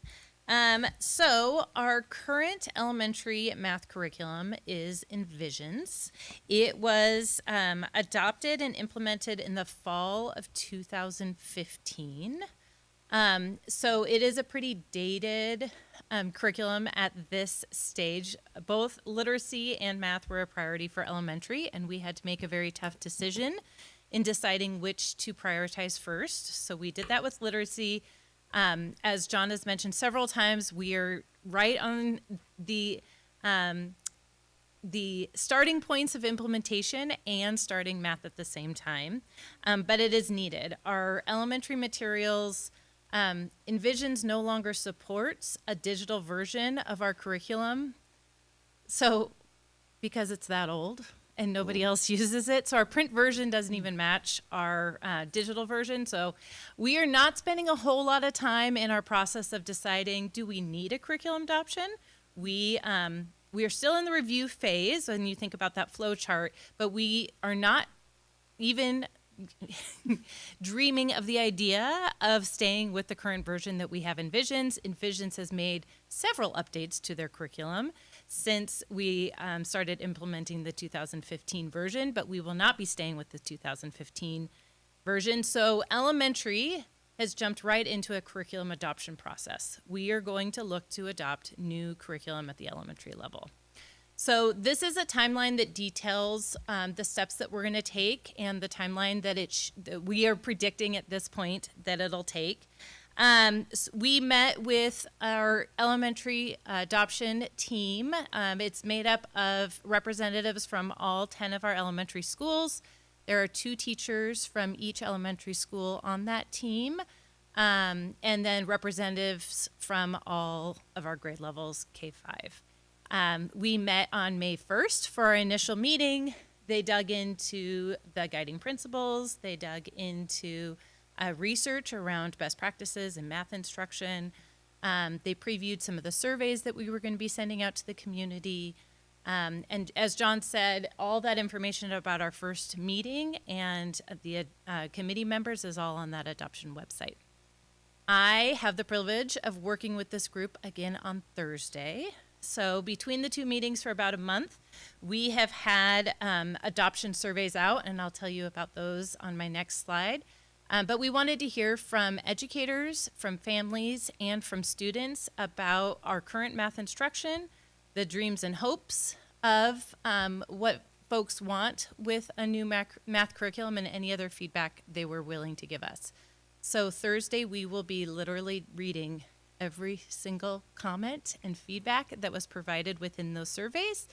And based on the guiding principles and that feedback, coming up with some key look-fors when we're starting to actually look at curriculum. That curriculum review and rubric process will happen in September and October of next fall. And then we are looking to pilot around November to February. It'll be a little bit of a shorter pilot than our ELA curriculum. We'll still have the opportunity for plenty of teachers to engage in that pilot process. But our hope is to get through the consensus building process, IMC, and the school board by the spring so that we can start implementing in the fall of 2026. So another year and we'll have another elementary curriculum. So surveys, just a quick update about this process. As I said, those different groups that we reached out to for surveys. I put this data up on the slide on May 27th, but I have since closed and those numbers have gone up even a little bit more. So we ended up with 716 student responses, K-5, so that was really fun to see.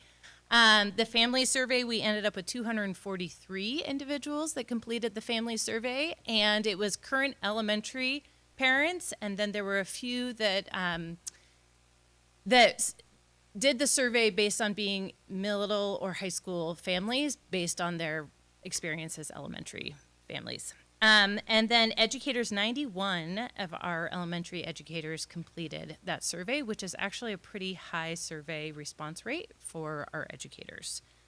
So as I said, Thursday we'll be digging into all of that data and using this information to help narrow us down as we start looking at the wide variety of curriculum options that are out there.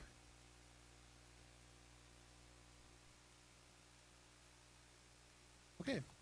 For middle school, we have another great group of educators on our team, representing all 4 middle schools, representing all different levels, a co-teach, on-grade level, and accelerated. And they have met twice already, but it's a little different, as Natalie kind of alluded to, in that we are still referring to ourselves as a review team because the team has not yet come to consensus that we want to take illustrative math, our current curriculum, off the table. Illustrative math is much more recently adopted than elementary. It's still, it is a fairly robust digital curriculum as well as print. It's still commonly used and highly reviewed.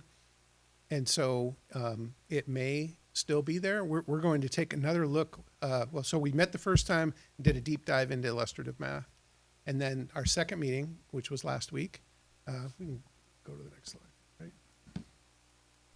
Okay. So up in the upper left, the 2 meetings. First meeting was a deep dive into illustrative math. The second meeting, May 28th, just last week, was a first chance to start to look at some other materials that we might consider piloting instead of illustrative math.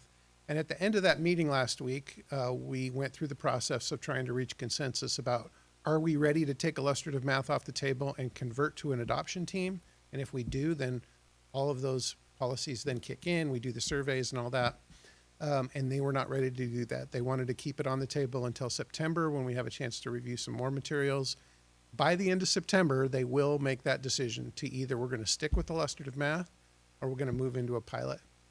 And if they stick with illustrative math, that doesn't end the process. We're still going to support educators, but it's going to be with professional development, and it's going to be with coaching, and it's going to be with framework work and things like that. But it wouldn't include buying new materials if that was the case. Does that mean this slide is not accurate? Which?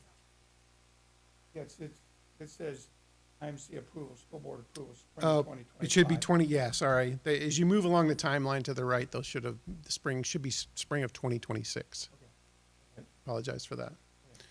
Yeah, so, so yeah, it's basically the same timeline you heard with elementary. If we decide in September that we're going to become an adoption team, then we have the surveys to go through and some work to do. We'll probably be about a month behind elementary, but we'll still have time to pilot and make a decision next year. So we'll still be close enough on that timeline to get through that. Okay. Then it's a very similar story with high school. We have on our high school team another great group of educators representing all 3 high schools, and again representing a lot of different levels. Now, keeping in mind, at high school we have a curriculum that is addition to our core curriculum because we offer AP courses and we offer college and the high school courses, and the curriculum for those courses is different. But we really are focusing on what we refer to as AGA, Algebra, Geometry, Algebra 2. And that curriculum has been, since 2017, College Preparatory Math, or CPM. And it's the same as at the middle school in that, in general, that's still a very highly regarded curriculum. It's used in a lot of districts. It does have the digital and the print and all that. And so the question has been, and we've only had our first meeting with that team, and we're going to have the second meeting next week. The first team, they did a deep dive into CPM to really identify its strengths and weaknesses, again, anchoring it around our state standards and our guiding principles. And then next week, they're going to take a look at some other curriculum that they can then line up against CPM and say, is this better? And then at the end of that meeting next week, they'll come to consensus and say, are we willing to take CPM off the table now and move to an adoption? And if they do, great. And if they don't, they'll be on the same track as the middle school. They'll meet again in September, look at some more materials, and make that decision. So though middle school and high school are still in the review stage, but may move into adoption in September based on what they decide as they look at other materials. Questions? Oh man, I've had this on the whole time. Hope that it is. Can you talk a little bit, because I think high school is quite different in that, because of everything you just touched on with AP, with college and the high school. Is there any way to kind of quantify how many students would be using the CPM curriculum versus all of the other choices? I think, James might correct me, but I think it's about 2/3 use our curriculum versus about 1/3. And one thing I should have mentioned also is we do have middle school teachers on the high school team, because we do teach those algebra, geometry, and algebra 2 courses in the middle school. So we do have some representation on our team with them. We have questions? Okay. First, as compared to state, our literacy, I'm really pleased that, a couple years ago, we did pivot and put more emphasis on literacy, creating a literacy task force. And overall, as we're at 66.2 as a school district, statewide 50% for ELA. So we're 16% ahead of the state average as a school district, which I'm happy to see. I'm not a fan, I've said it many times, I'm not a fan of SBA because it's a snapshot in time, and I know we're working on more of an end-of-course kind of evaluations and more routine focus groups. The thing I really liked about the literacy task force is one, well, first off, I want to make sure that we don't forget about literacy, because as we start to focus on math, I don't want us to then like, oh, we've been on the right track for literacy, and now start falling behind, because our strategic plan said our goal, although lofty, our goal was 100% of third graders read by the end of third grade. We're committed to not playing whack-a-mole. Yeah. Right. But I'm saying our strategic plan is 100% of our kids can read by the end of third grade. Currently, according to OSPI, we have 3 of our elementary schools that are above 70% in ELA, so that's a good step in the right direction. I just want to make sure, and I'm going to pivot to math in a second, I just want to make sure that we don't forget about literacy as we start to focus on math.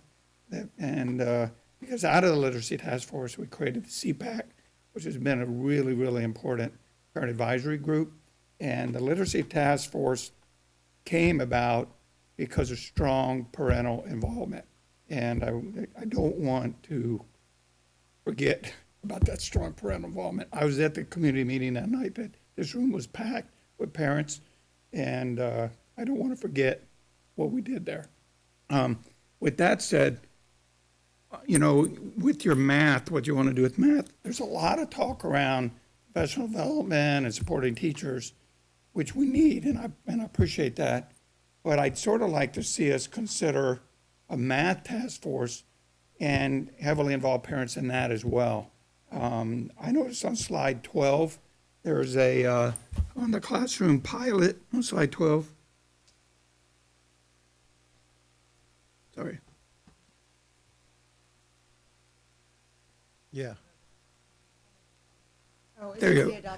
It's just because the literacy task force was so successful because of the parent involvement, working with the teachers and the staff. I noticed on here there's a student focus group surveys, but in family community feedback. But I just want to make sure that we don't lose sight of that, the family feedback. So the student focus group. I just think that part 3 of that curriculum adoption flow chart is going to be super critical, about family engagement, making sure our teachers and staff are fully engaged and get the supports they need, but that we bring alongside the parents the way we did. Maybe consider a math task force. So our two comprehensive high schools, and I only bring that up because statewide math is really, really not doing well. And Gig Harbor High School is doing really well in reading, above 75%, but at less than 50% in math. And again, it's SBA, and I already said, and PHS is above 65% in ELA and below 40 in math. So our two comprehensive high schools, and Henderson Bay is greater than 10%. So they're graded different because they're not a comprehensive high school. But, I know when James was talking about growth, I think growth is important, but we should be able to make strong growth leaps whenever we're at below 50. Hopefully we're seeing 10% or more in growth if we put more emphasis on math the way we did on literacy. So I don't know if I'm all over the map on that, but I just really want to make sure that we use parents the way we did on the literacy task force. Can I just jump in on, can you talk a little bit about what was on that survey? What kinds of questions are the parents being asked at the beginning of this process? Yep. So the survey speaks to the child's current experience in math instruction within and that was just for elementary families, right? Throughout the elementary classrooms. It talks about kind of what Jennifer talked about earlier, like how do I support my child at home? What resources do I need for my child to help reinforce a math instruction at home? And we heard a lot of families saying, like, I just need to be able to see a video in order to know how to help them with that new multiplication strategy, or there's a different strategy than I learned, or I need the family communication that talks about what unit you're on right now and what you did in class and how I can support with the homework. Lots of feelings on both sides about homework. But then it talks about what their dreams and hopes are for their child and how those math skills gained at elementary can help them in further, whether it's middle school, high school, or in life. And so it's a very broad study because or survey, that's just our initial toe dip of just getting, like, this is our feedback, getting some ideas in the room, hearing about current experience. And then as we go through that pilot process, all families who are in classrooms of piloting teachers get surveys throughout that pilot process and have that ability to share feedback based on the instruction that they're seeing within their students' classroom. Okay, so I've been waiting for this math. We have been waiting. And James, I want you to come forward too.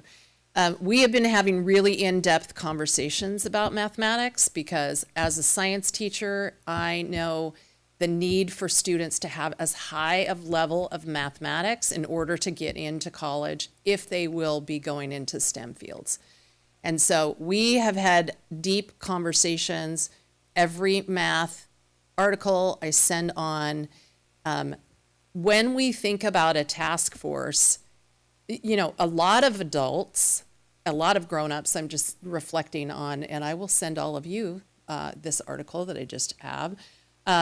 There is a math phobia. People are always saying, yeah, I'm a great reader or I'm a really good writer, but I'm not good at math. It's okay to say in many circles, I'm not good at math. So when we think about a math task force, I'm thinking about some of the parents that have come forward. We have some professors in the community. We have families. I know that there's a pilot that would like to be part of a conversation about what is rigor. What does rigor look like in Peninsula School District? That was the reason that we sent a small group to see Minnetonka, very similar school district in size, but also in context. And I would say to a person, what I heard, and we brought teachers, a couple teachers, and we brought a couple principals, they said, these are our kids. These are just like our kids. And all of them, at the very least, have algebra in 8th grade. So those are really systemic changes that we aren't talking about right now. But if our children, so every child in public school in Minnesota has algebra at 8th grade. That is very different than the state of Washington, and that is very different than our reality right now. So if we talk about equity, right, and we talk about if a child goes to live in Minnesota, they're going to have to ramp up quickly within a year, versus a child that comes from that state to here or to our school district, are they going to have the same access? So that has been a really in-depth conversation. I know James would like to wrap this up, but we are committed to looking at every avenue in order to create a system that is the most rigorous for all children. And that looks different depending on the child. But we are really committed. I'm really excited because the superintendency, I have said, I have had to learn literacy. That has been a learning. I have been committed to learning all those things. But math, we're ready to have really hard conversations about that, because you're right, David, less than 50% in the state of children that are able to master whatever the standardized test is unacceptable. So I just had to jump in. I'll just add, I think the good news is that, as you mentioned, there are a lot of articles. There's been a lot of research done in recent years on the science of learning as it applies to math. So, and that's what the guiding principles were developed upon. So we've spent most of this year, James will send us articles constantly. So it's great. And I think that helps guide our work. A guaranteed and viable curriculum is really a key part of this work. And David, to your point, I agree on both what you said about math and about ELA. I think when we get to that, as I said before, that implementation phase and professional development, we have to do that right. And we have to implement the curriculum we've selected with fidelity. Otherwise, all the work that led up to it, the reading task force, the adoption process is for naught, because that professional development, that implementation piece, feedback and coaching and further PD is really critical to do this right and to get the outcomes we want, and the outcomes that the publisher says we will get if we implement the curriculum with fidelity. So thank you. Just kind of one more kind of observation that's kind of back to the comparison with the literacy task force, and it's almost as if we're in a reverse situation in a way, because I know as a parent with children coming up through and seeing how they were taught to read was very different than how I was taught to read, right? But that has proven in the national conversation and very much in the data bears out that whatever that evolution of teaching was not serving children well. And so, right, so hence the literacy task force, hence, like massive, national level investigations and lawsuits and everything into, the literacy instruction across the country. At the same time, I was also seeing how my children are being taught math. Again, it's very different than how I was taught math. But what I'm learning is also, it is, and I have a little bit of support because my brother is the head of the math department at Lakeside High School, so he's pretty up on math. And he is basically saying that the way that he, in his opinion, his professional opinion, the way we're teaching math now is much better than how we were taught math, because it is a little more flexible. It's teaching about multiple methods. So where I'm going with this is, I felt like it seems to me as a parent that I saw, just very anecdotally from my own education compared to how my children are learning, they were learning both of these core subjects differently. It was unclear that the reading was actually a better approach, and then that was being borne out in all of these conversations. I have to trust that the math is being taught better, but I don't know, and simply because it is so different. I don't even know how to look at it to judge if it's better or worse. So I think, to your point, the more we can engage parents in this understanding about math is also being taught differently today than how we were learned. Here's the why behind why we need to learn about it and think about it and understand it, I think it will only improve this adoption process because it is very different. There isn't an intuitive past third or fourth grade. It's very difficult for your average parent to be able to know what to do when teaching your child math. So the more we can get parents at the table and learning how to translate this stuff, the better. I would add to that exact point that in addition to the focus on engagement of parents, I love the resources, the push for the resources, because I think the comment I made more than any other when my kids were growing up, when they'd ask me to help with math, I would say, well, I know how I would do it, but I don't know how you're supposed to do it or how you learn to do it, especially in the lower grades. And it was always frustrating because I didn't exactly know how to help them and not, confuse them. And so anyway, I love that push. And then a quick question about the, just the scores and the trends that we see. Are sixth grade, or it could be seventh if you had junior high, are those math scores typically lower just because of the transition? Is it sometimes due to kids being misplaced, in the beginnings of middle school or junior high, or? It's all of that, right? So the change in environment certainly is something that shows up at schools across our state and across the nation. When they change the school environment, that makes that shift. That's why we've seen some advocacy groups out there kind of push for K-8 schools. There's no data that they work better. It's just on the idea of let's just not have that transition.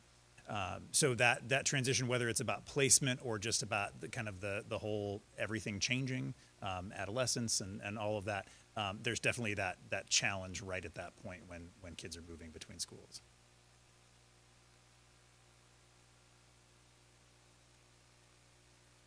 I just have a comment.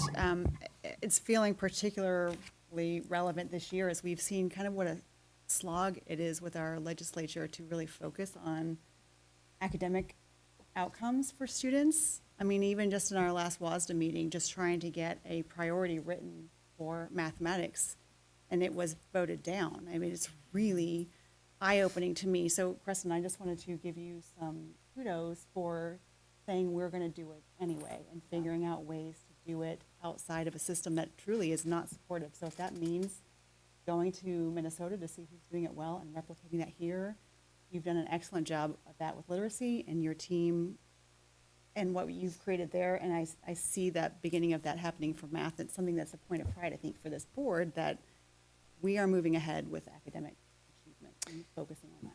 Well, I think what was most pertinent is the teachers that we brought, and we were in elementary and middle school, and then I didn't see the high school because I came back for our meeting, but they were asking really hard questions to the teachers. They were like, how did you do this?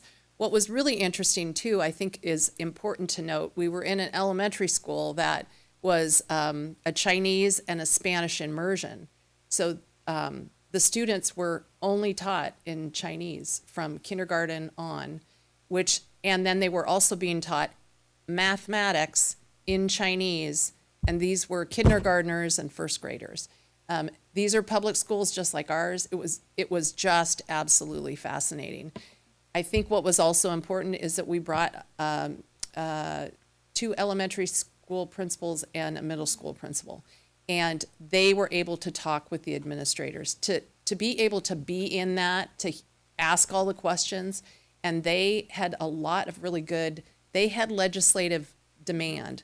So when they all had to change their standards, because the algebra standards are their 8th grade standards. But to see the amount of students that were on on-ramps that started in 4th grade, and I know that we could go on and on. We're not going to really talk about that, but that will come into play as we have further conversations, because those teachers and those principals are on this curriculum review team. And so they've seen something different. And I agree, legislatively, if we wait until academics is the focus, we will be waiting forever, and our children cannot wait. So they were not. They were just their regular elementary schools. They were their regular elementary, and it was not an option. Natalie, can you talk just a little bit about elementary?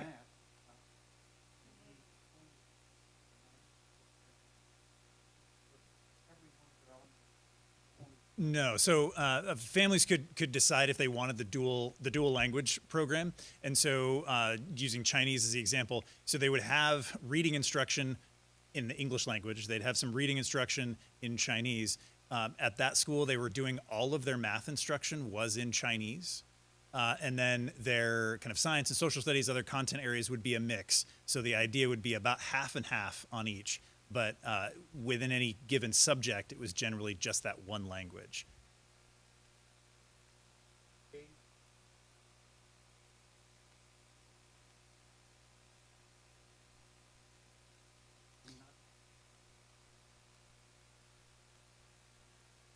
Math specifically, no. So the reason that dual language programs get a lot of interest is that's the most effective way to help emerging multilingual students, our EL students, develop in both the English language and their own native language. So that's really where that push kind of comes from, and so it really started across the nation in Spanish with the idea of how do we support our Spanish-speaking students. And then we've seen more interest, and you see that in the Seattle area as well as Minnesota, about how do we do the same thing around some of these other languages. In a lot of cases, responding to just what parents are looking for and who's available in the community to teach those courses.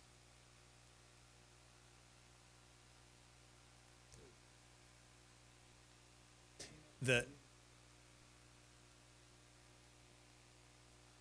Chinese, the specific Chinese teacher that we spoke with is also kind of by background a real math-focused person, and so he was doing all of the math instruction for the Chinese dual language students, regardless of what grade level they were. They would come to see him for math.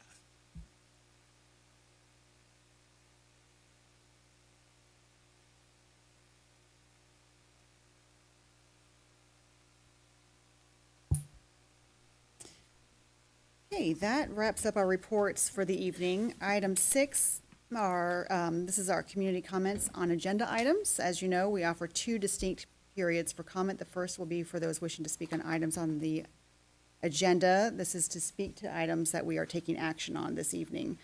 For those who are speaking on topics not listed on the agenda, we will provide a separate comment period later in the meeting. I have one person signed up to speak on agenda item 8.5 this evening. That's Jackie Pinkerton. Please come to the podium, state your first and last name, and you will have 3 minutes to make your comments. Thank you, ma'am. I got to get my heart rate down. Whew. I was like calm through the whole thing, and then that wrapped up, and now my heart's freaking out. I was primarily going to talk about the item 805, but want to follow up on 502 regarding the math curriculum and improvement, because hearing the math phobia comment really resonates for me. As a trained social worker, I hear so many people who are like, I got into social work so I didn't have to do math. Interacted with lawyers. I got into law so I didn't have to do math.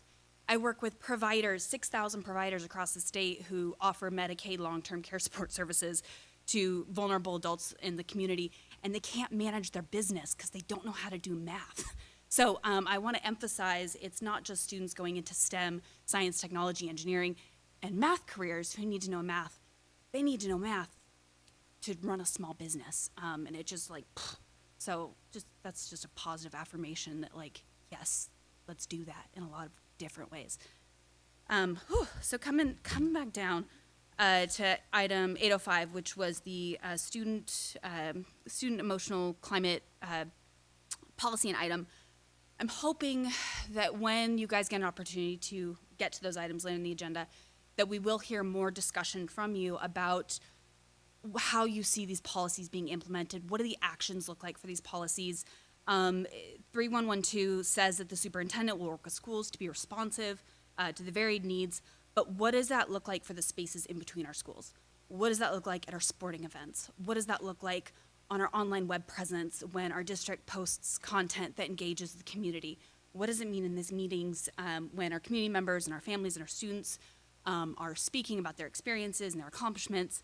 And how do we create a space and implement action to enforce those values and hold people accountable when they violate those values? I was very proud and appreciative to see the district website, social media person post about Pride in June 1st, and was very promptly discouraged by the dumpster fire that ensued. There were a large volume of very positive comments saying, thank you for creating this. I posted a comment myself. Thank you for creating a safe and welcoming environment. I probably invested too much emotional energy in addressing some of the dissenting comments that were very harmful to the LGBT community, very uninformed about what pride means, conflating the values of creating an inclusive space with the values of not wanting to welcome those people and acknowledge that those people exist in these spaces. So I hope that the board will take an opportunity to put action to these words. Don't just check a box. Please put a procedure in place, not like you did with the staff expression of policy, but that procedure was missing for 9 months. Put a procedure in place so that you can address these things when they're violated.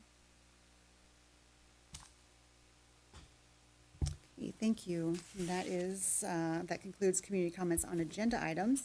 Item 7 on the agenda this evening is our consent agenda. Is there any discussion prior to the vote? Is there a motion to approve the consent agenda? I'll second. It's been moved by Lori and seconded by Jennifer to approve the consent agenda. All in favor, say aye. Aye. Any opposed? Motion is carried and the consent agenda has been approved. Item 8 on our agenda this evening these are our discussion and action items. Before we get started, I wanted to call Ashley Murphy up to speak about the approval of our new food service contract.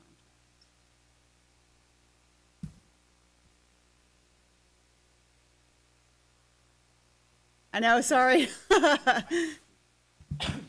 Okay, before we get into discussion regarding 8.01, I wanted to take the opportunity to introduce one of our guests tonight. This is Andrew Dobbins. So he works for Aramark, and as this food service contract states, the school district, for the first time in 40 years, we are going to be going with a different food service provider going into the 25-26 school year. So I wanted Andrew to come here, sort of speak about Aramark a little bit, and then he can answer any questions that you guys have. There you go. Awesome. Hello, I'm Andrew Dobbins, Director of Business Development for Aramark. First, I wanted to say thank you for having me, but also just to say what an honor it is to be here.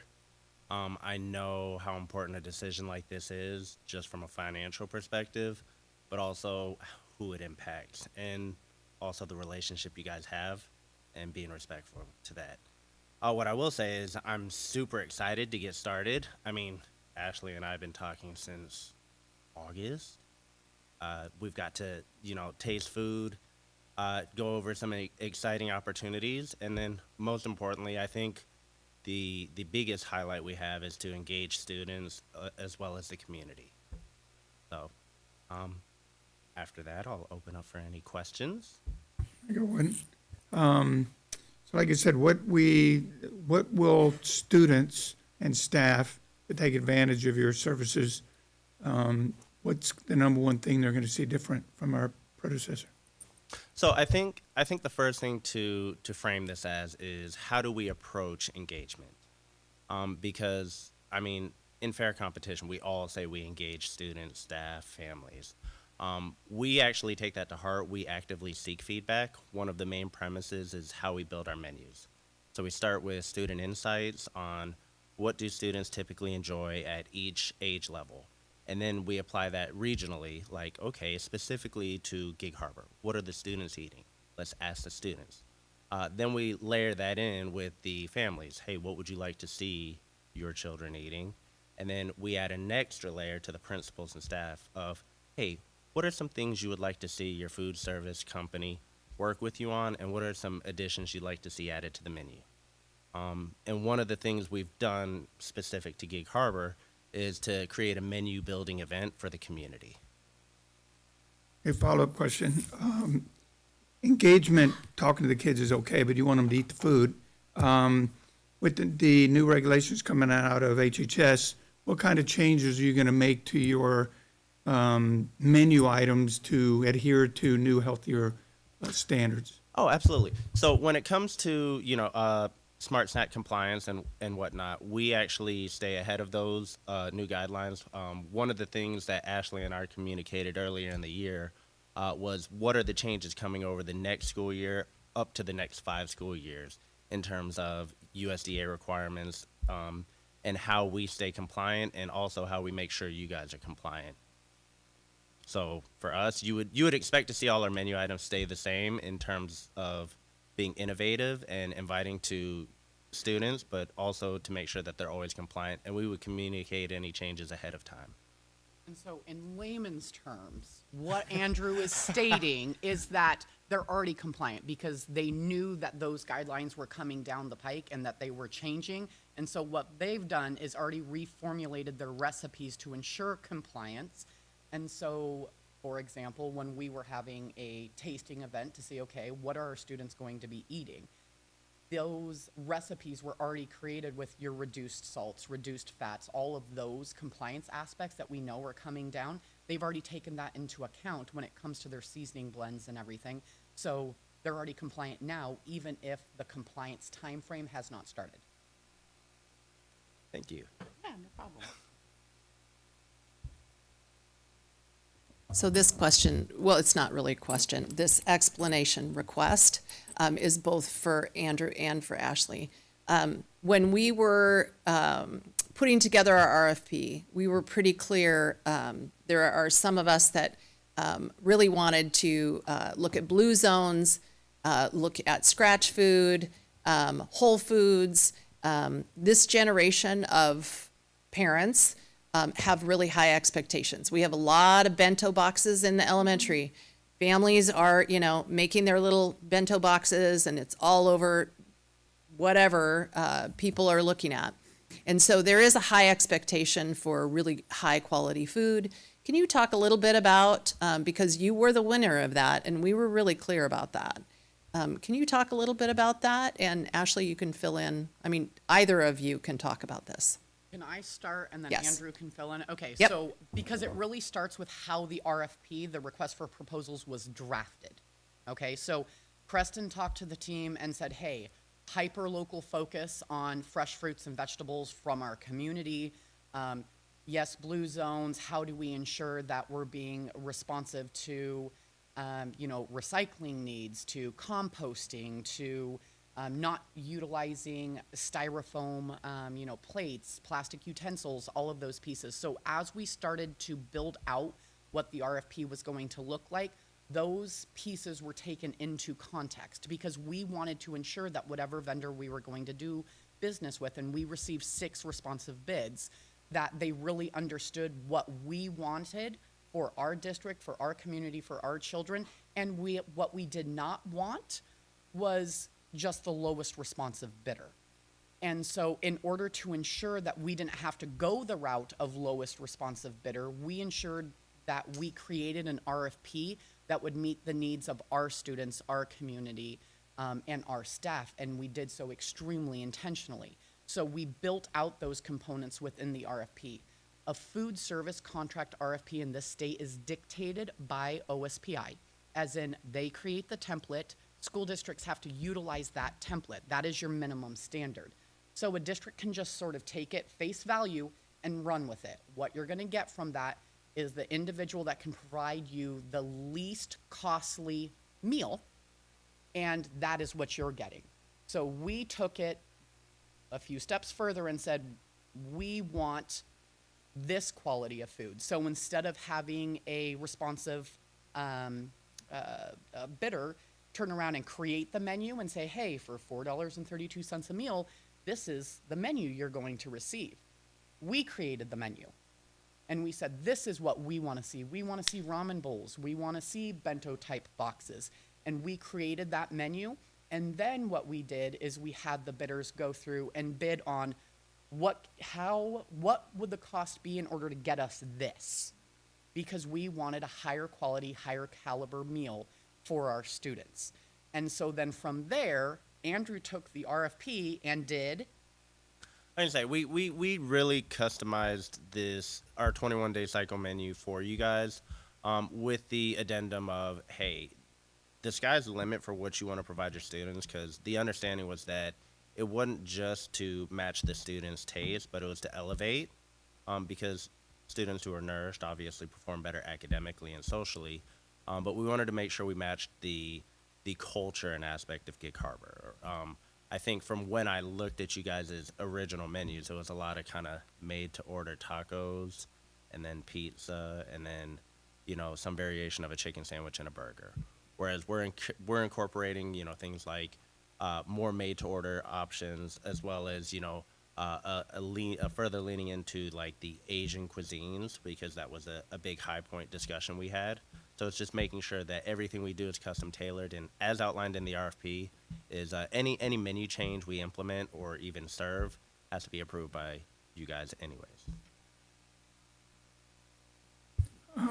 So as a former Department of Defense contractor, I'm pretty familiar with contracts of all types, and we often bid on firm fixed price, but they weren't always lowest bid. It was best value.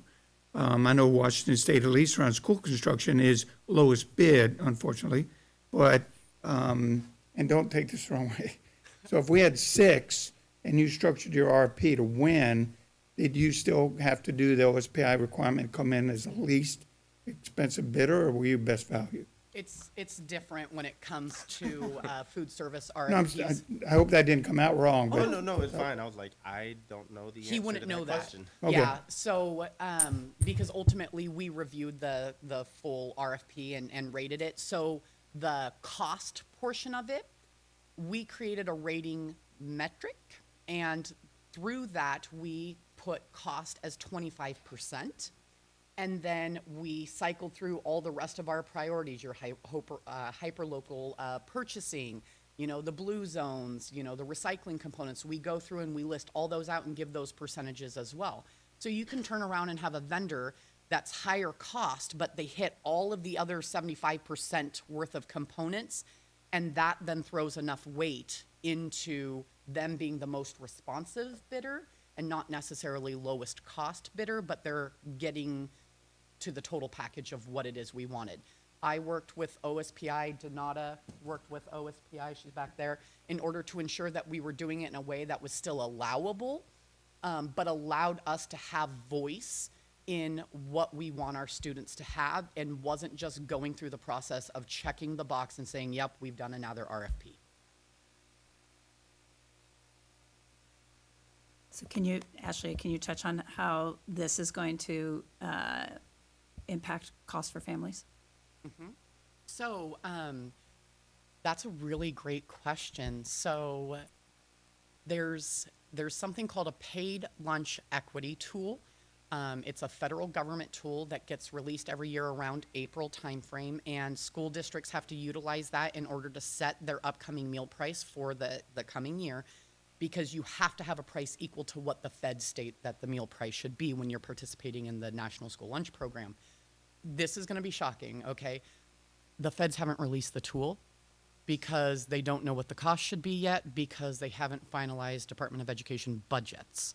So the tool that should have been released in April has not yet been released. So we don't know where Peninsula School District is going to rate on that federal price piece. What I can state is that based upon Aramark's responsive RFP, the price per meal that the district will be paying is actually less than the price per meal that we're paying currently. Okay?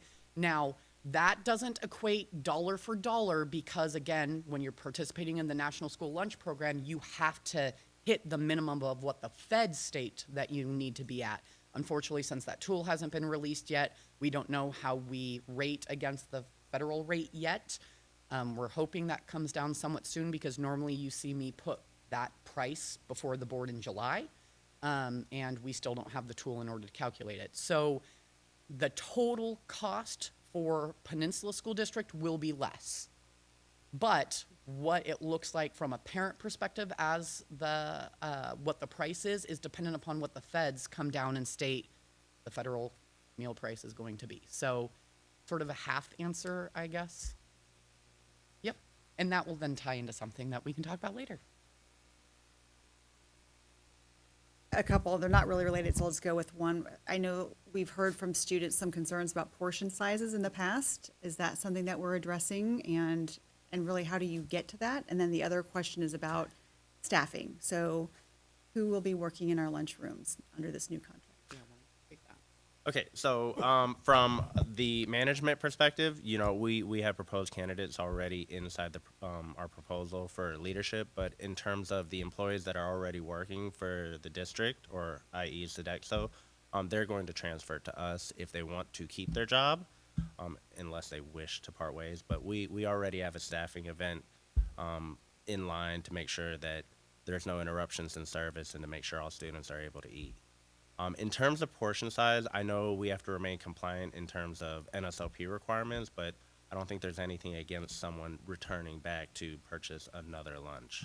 And a lot of that comes with increased education for students, because although the actual meal portions are mandated by the federal government, and regardless of whether or not Aramark wanted to do double portions on each child's tray, they legally cannot do that. But that education piece is around the salad bar. So what we find a lot of times is students will go through the main meal portion, they get their main meal, they look at the options that are in the salad bar, whether or not it's oranges or apples or actual cucumbers, salad, veggies, all of that. They don't want anything to do with it. So how do we get students excited about going through that as well, and also taking some of those items and being willing to try it? That educational piece is going to be something that Aramark's taking on in order to help our students expand their palate, like Drew said. Exactly, there you go.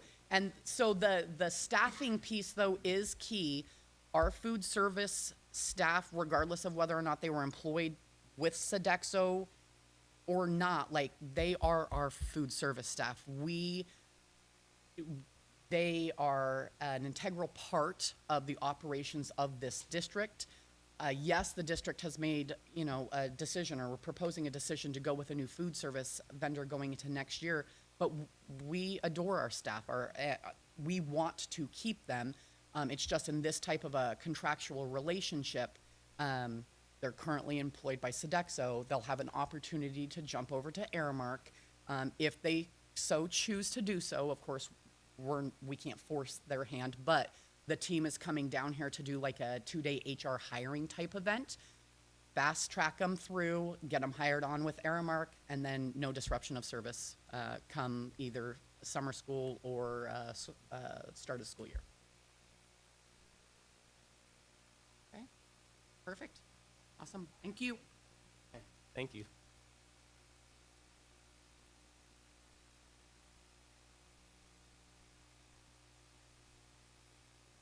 Okay, oh, Ashley, I think you need to stay up here. So item, that was 8.1. Item 8.2, the approval of the Peninsula High School Auditorium Lighting Control Upgrade. So, We have to vote on it. they're gonna talk about it first. Oh, yes, okay, yes, of course, thank you. We're just getting you poised and ready to go.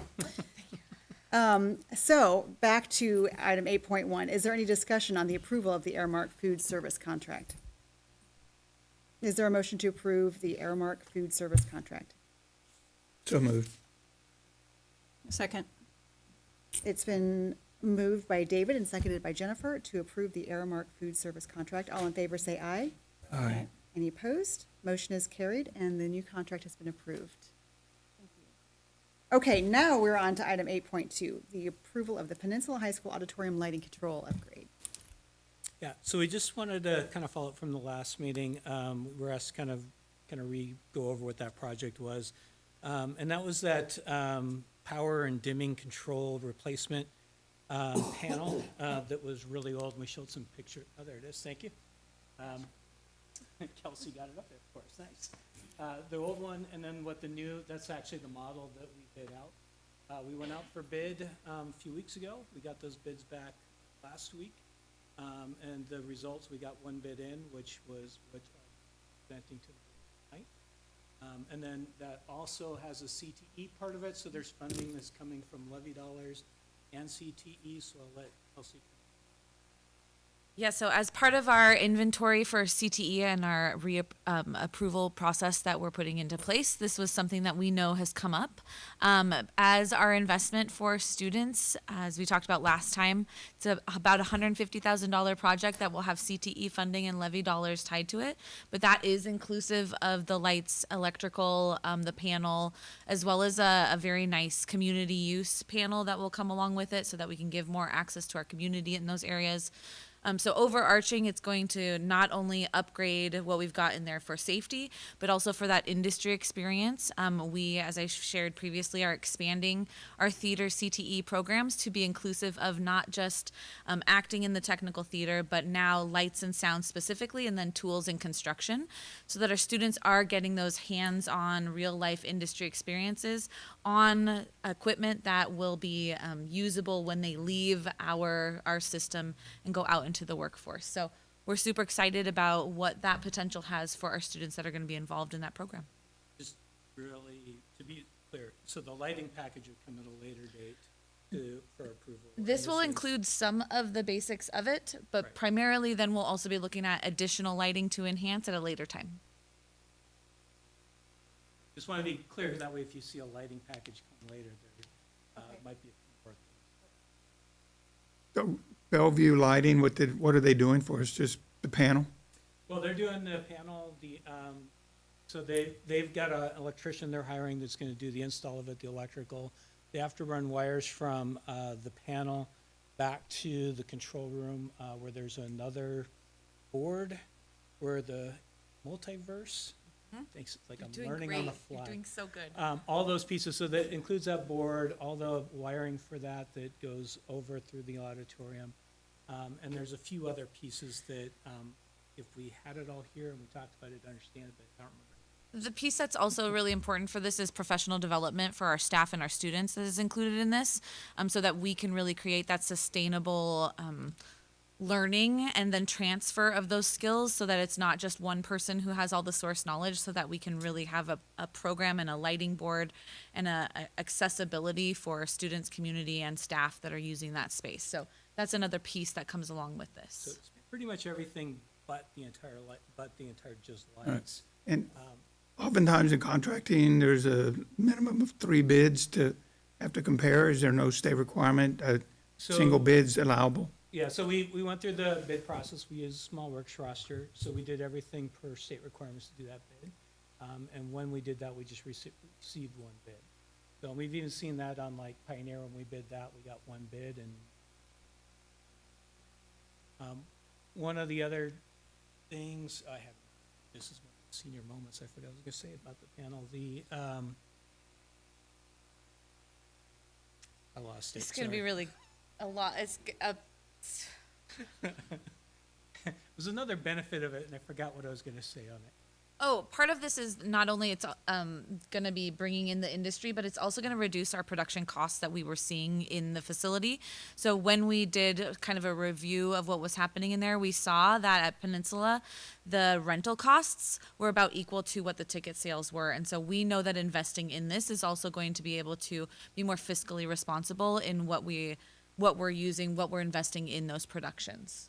And the part that I just remembered was that one of the big reasons we need to replace this is if we invest the amount of money in the LED lights and then put them on this system, they will burn out a lot faster. We'll get a much lesser time frame on those lights. So upgrading this is why we're doing it first, so that when we buy the other lights, it will last as long as potentially possible.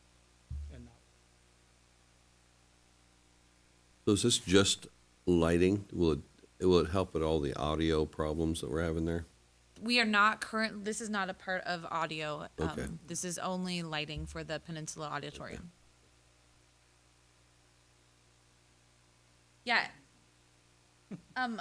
As part of this investment, what Patrick was talking about is looking at what are the future lights and what else do we use in there.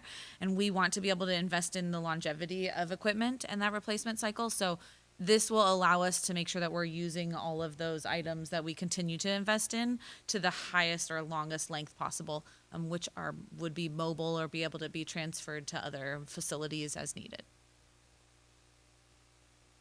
case we ever got a new auditorium at Peninsula, these new investments that we're making can be moved maybe to a different location. Yes, so if there was a new auditorium, we could uninstall this equipment and repurpose it in another school. All right, any other questions, comments? Great, thank you. Thank you. Thanks for your time. Okay, is there any further discussion on the approval of the lighting control upgrade? And if not, is there a motion? I make a motion Okay, to approve the contract for purchase.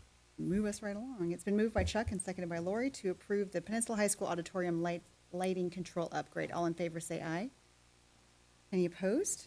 Motion is carried, and the control upgrade has been approved. Yeah, that's for Amelia. All right, item 8.3 we have removed earlier in the evening, so we will move on to item 8.4. This is the approval of the second read of policy 5520, being renumbered to 5271, related to reporting improper governmental action whistleblower protection. It's been asked that we kind of just remind how we come up with items on the agenda, which policies are going to be, what we're updating and why. So a reminder of that, the last 2 years, we have gone through an intensive policy review. So our district is governed by a series of policies related to board operations, instruction, students, community relations, many, many things. And we are currently in the 5,000 series, which is related to staff. This is a heavy lift by Jenny over here, who has a lot of experience and expertise in this from prior district. So part of the process is reviewing policies that we have, looking to see what's outdated, what we still need, and then putting them up for an approval. And it's a lot more labor intensive than just approving something. Oftentimes they are related to an RCW, they're cross-referenced with other policies, so it's making sure that we are in compliance with state law, that we have the existing cross-referenced policies, that those are up to date, and that the staff members who are impacted by this or who will be responsible for carrying out the work are ready for it, I guess I should say. Also, there have been some questions about why we use WASDA model policy. The reason for that is many of our policies are required by law, and the WASDA model policies have been vetted by their attorneys. So rather than hiring our own in-counsel attorney or in-house counsel to write the policies, we are using trusted and legally vetted policies. So that's just another aspect or another piece to explain our part with WASDA there. So I think that kind of gets to it. We've gone through all the other series, 1s, 2s, 3s, 4s, and now we're still in the 5s. We've got some 7,000 series that a lot of other districts don't have. A former superintendent kind of wrote his own. And we're looking at maybe just coming more in compliance. The policies aren't different, but just the way that he's numbered and structured them will probably be rolling into the 6s and 7s once we get through the 5s. So. Thank So you with for that clarification. I had asked for that to be shared as I was reading the action items a few days ago on the agenda. It just occurred to me, we've been doing this for so many weeks and so many meetings that it's possible that the original explanation that was given had been misconstrued, or it's confusing even to me sometimes.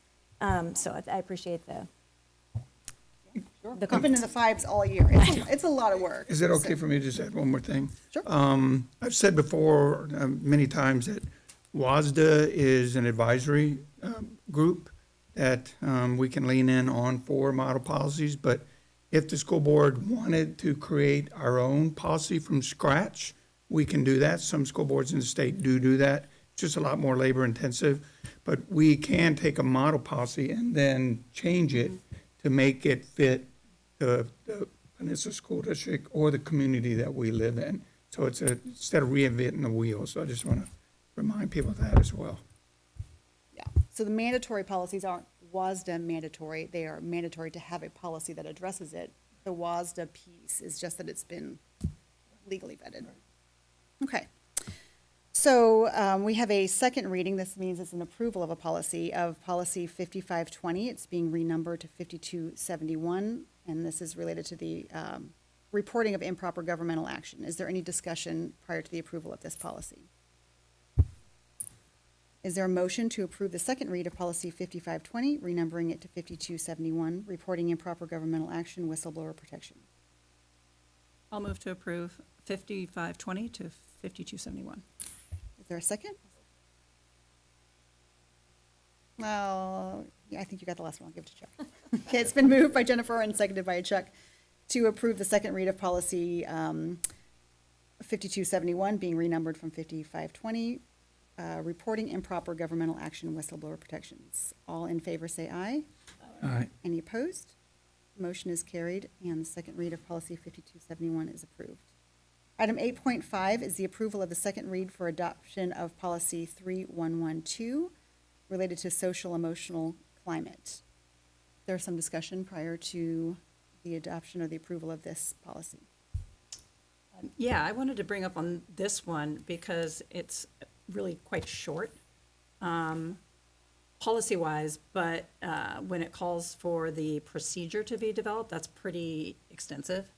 And I know we have, what I'm wondering is, maybe Kristen, could you talk a little bit about, with the sort of guidance that this procedure gives, is there a way to not make this a one-off and maybe consider, we just learned about the new CEE surveys that are gonna engage parents, students, and staff. We've talked a lot about how to retool our school improvement plans, our SIPs, to offer more opportunity for parent feedback, for community feedback. And so I'm looking at this this large, broad charge in the procedure. Can you just talk a little bit about any thoughts you have on that procedure and aligning it to things we already have in place? Right, so I'm going to ask James to come on up. I warned him ahead of time. One thing that's important to note is that the procedures don't just sit on my desk and that we rubber stamp everything. It involves all of our cabinet to really flesh out what will make sense for Peninsula School District and what we do and do not do. So James, can you talk a little bit about the opportunity for us to use this procedure as a springboard into, she mentioned all the things. Right. That was like SIP plans, all the things. We talked about CE, Yeah. so it was Mostly about parents. It was good timing. Yes, and parents, Right. absolutely. So I think the procedure here is going to be a great way for us to really kind of codify some of the individual pieces that we've been putting into place around family input. So number one, making sure that we're maintaining that commitment to do some intentional surveying of families around school climate. So with CEE or future years potentially a different tool. Making sure that we are going to be continuing something like our student focus group process that we've been doing this year. And then what does it look like to expand that out with, it's been easy to do that, relatively speaking, with students because we have access to them all day. But then what does it look like to start adding some of that in with families and to really kind of structure what are the expectations for that at a school level? Because each of our schools has a slightly different culture and climate, and so the individual steps needed at that site are going to differ. And then on the other, as the last piece, how does that roll into our school improvement plan process? So as we continue to make some adjustments and refinements to that, not just to keep it visible to the community, but also to invite more community input in there, this procedure is going to be a real opportunity for us to codify all of that in one place. How are we going to do that, not just one year, but every year? Yeah. Thank you. All right, any other discussion around policy 3112? Is there a motion to approve the second reading for a policy, second reading for the adoption of policy 3112, social emotional climate? I'll move to approve it. Sorry, I thought we were discussing still. I'll move to approve, 3112, social emotional climate. Sorry, that was clumsy. Okay. It's been moved by Jennifer and seconded by Lori to approve policy 3112, social emotional climate. All in favor say aye. Aye. Any opposed? Motion is carried, and the second reading of policy 3112 on social emotional climate has been approved. Item 8.6 is a review of the first read of policy 5520, still in the fives. This is just a first read, so we are not taking action on it tonight, but is there any discussion on 5520 staff development? Okay. Item 8.7 is another first read. This is policy 1250. This is related to students on governing boards. As we were reviewing our interview process and everything that we want for our kids, including them getting credit and all of that, we've made some revisions that more accurately reflect the model that we have now. But again, this is just a first read, so no action. Are there any comments, questions, discussion on this policy? Okay. Well, that's it for our discussion action items. Item 9 is our second round of comments from the community. These are on non-agenda items. When I call your name, please come to the podium. You'll have 3 minutes to make your comments. First up this evening is Michael Perot.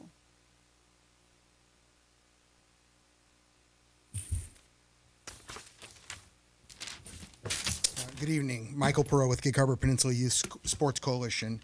Much to the surprise of many, including those who have spent years advocating for better fields, the district announced plans to install turf and lights at the Gig Harbor High School grass football field. These are important, long overdue upgrades, but the way the decision was made without transparency or public engagement is confusing and disappointing. For years, the district's answer to requests for more lighted and turf fields has been, we don't have the money. Now suddenly there's funding and the location is already chosen. Why this field? Why not the baseball fields at Gig Harbor High School and Peninsula High School, where the conditions are so bad the teams won't play on them? Does the district believe that new turf infields will bring them up to game standards?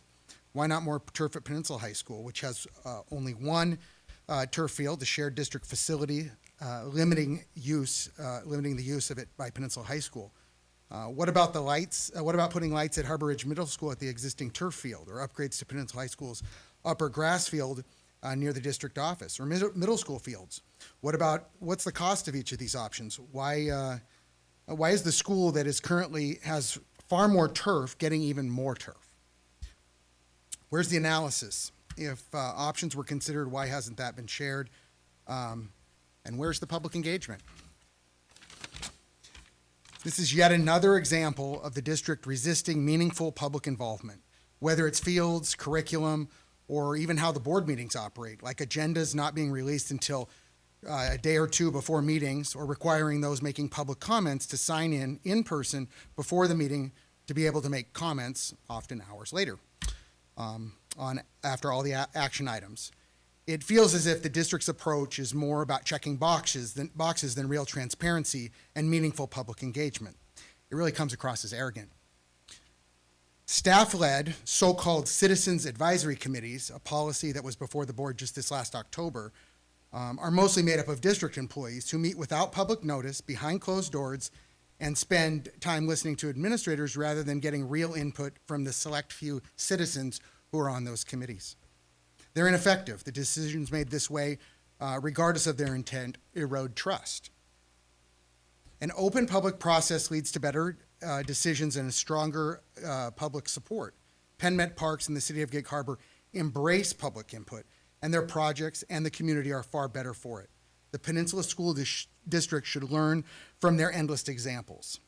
The district's investment in athletic facilities is encouraging, but doing so without public input only deepens distrust and the divisions in our school district and community.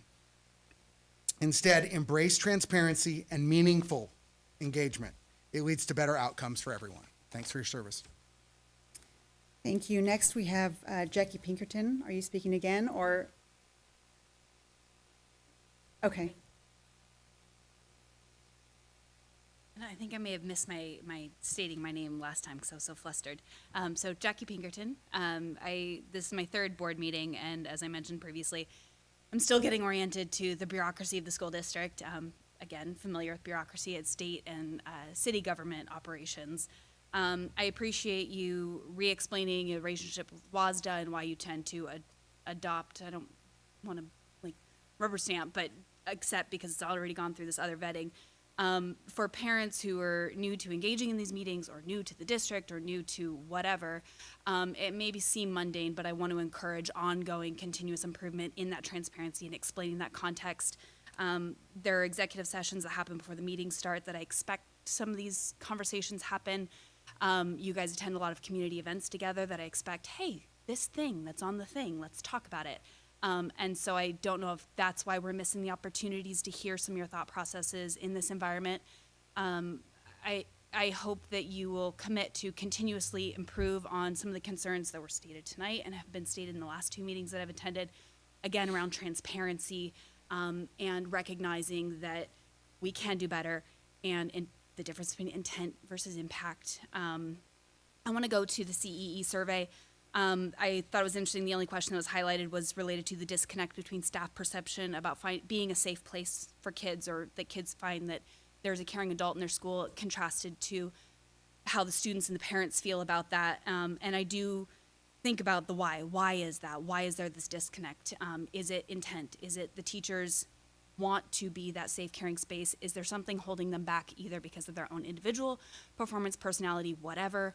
Or are there policies or cultures within our community that are preventing them from being a genuine safe place for our students and our parents?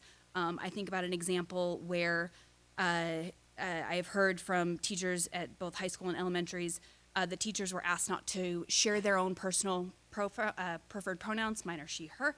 By normalizing that these are my pronouns, and by asking others, what are your pronouns, it normalizes the conversation so that those that may not ascribe to the normal she, her, he, him can participate and not feel like they're having to put themselves out there and bear the burden of doing that because they don't fit the normal. I don't want to say normal, I hate that. But creating a safe, inclusive space means not making them go through additional effort to be their genuine selves, and to say what that is. At a previous meeting, 2 meetings ago, someone brought up concerns around graduation names and that students weren't allowed to indicate their preferred names at graduation when they walk the stage. I'm Jacqueline, I go by Jackie, I go by JP, depends on the audience. Why are we creating additional barriers that for some communities, cultures, have significant impacts to how they feel about themselves and their families? So action, please do better. Let's keep doing better. I'm done. Thank you. Next is Carol Rivera.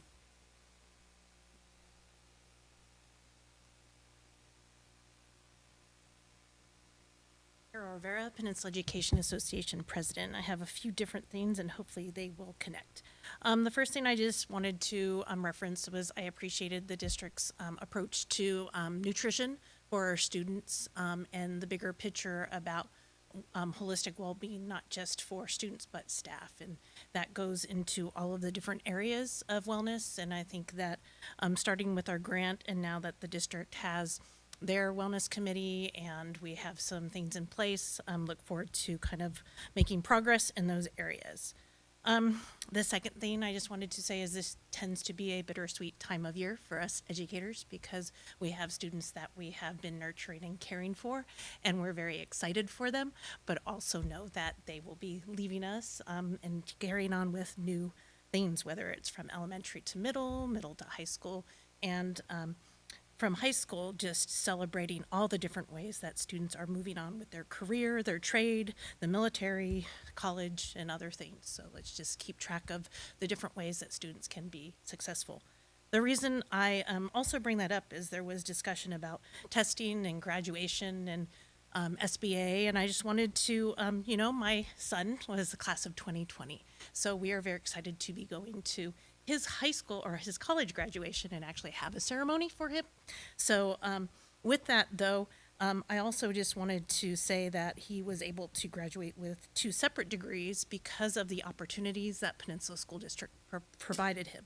So in 3rd through 8th grade, the SBAC information is probably more helpful. In high school and 10th grade is when students take that, but there are a variety of pathways that students can meet their graduation requirements, from CTE to military exams, from the Seal of Biliteracy, all of those things. My son was able to start as a sophomore academically in college. So just wanted to thank you and remember that children are holistic. The way I just wanted to end with this is around the work of the staff expression. We have a task force where we are working just to talk about the impact and maybe of that policy, and just maybe talk about how we can repair and move forward with kind of an intent that was as it was intended. I think with social emotional climate discussed and all of those things, it's very important. And then I just wanted to echo the pieces. I wanted to thank the district for the consistency that they are showing by recognizing Pride Month, as they did with African American History Month, Women's History Month, Asian Pacific American Heritage Month, the Military Family Month, Pride Month, Hispanic Heritage Month in September, and Native American Heritage Month in November. Thank you. Thank you. And next is Sarah Garriott.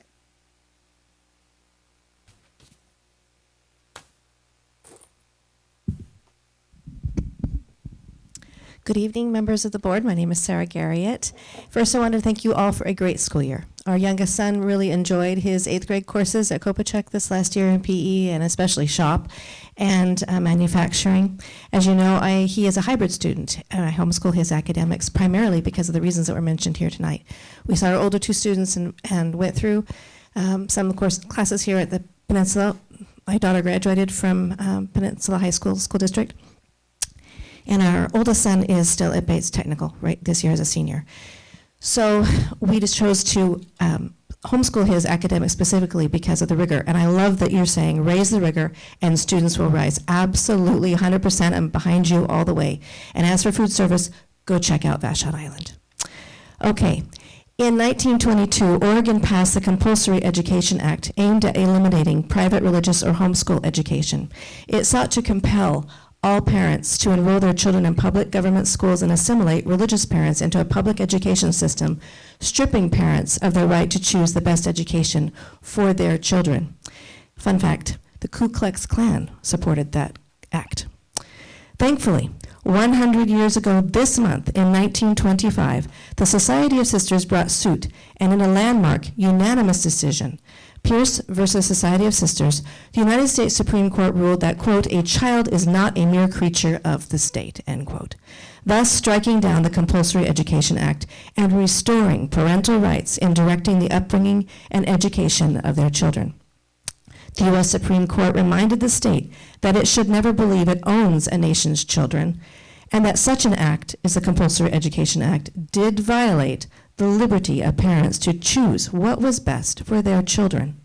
This month, we at Moms for Liberty and the Federal Department of Education, other strong advocates for parental rights in education, are celebrating 100 years of parental rights thanks to the courage and advocacy of the Society of Sisters. To that end, I have brought with me a parents' rights resolution that I am urging our school district to adopt, and I believe you will all be receiving a copy. During this last legislative session, I took at least 10 trips to Olympia and participated in several Zoom testimonies in an attempt to persuade our legislature to support the Parental Rights Initiative as was passed just last year.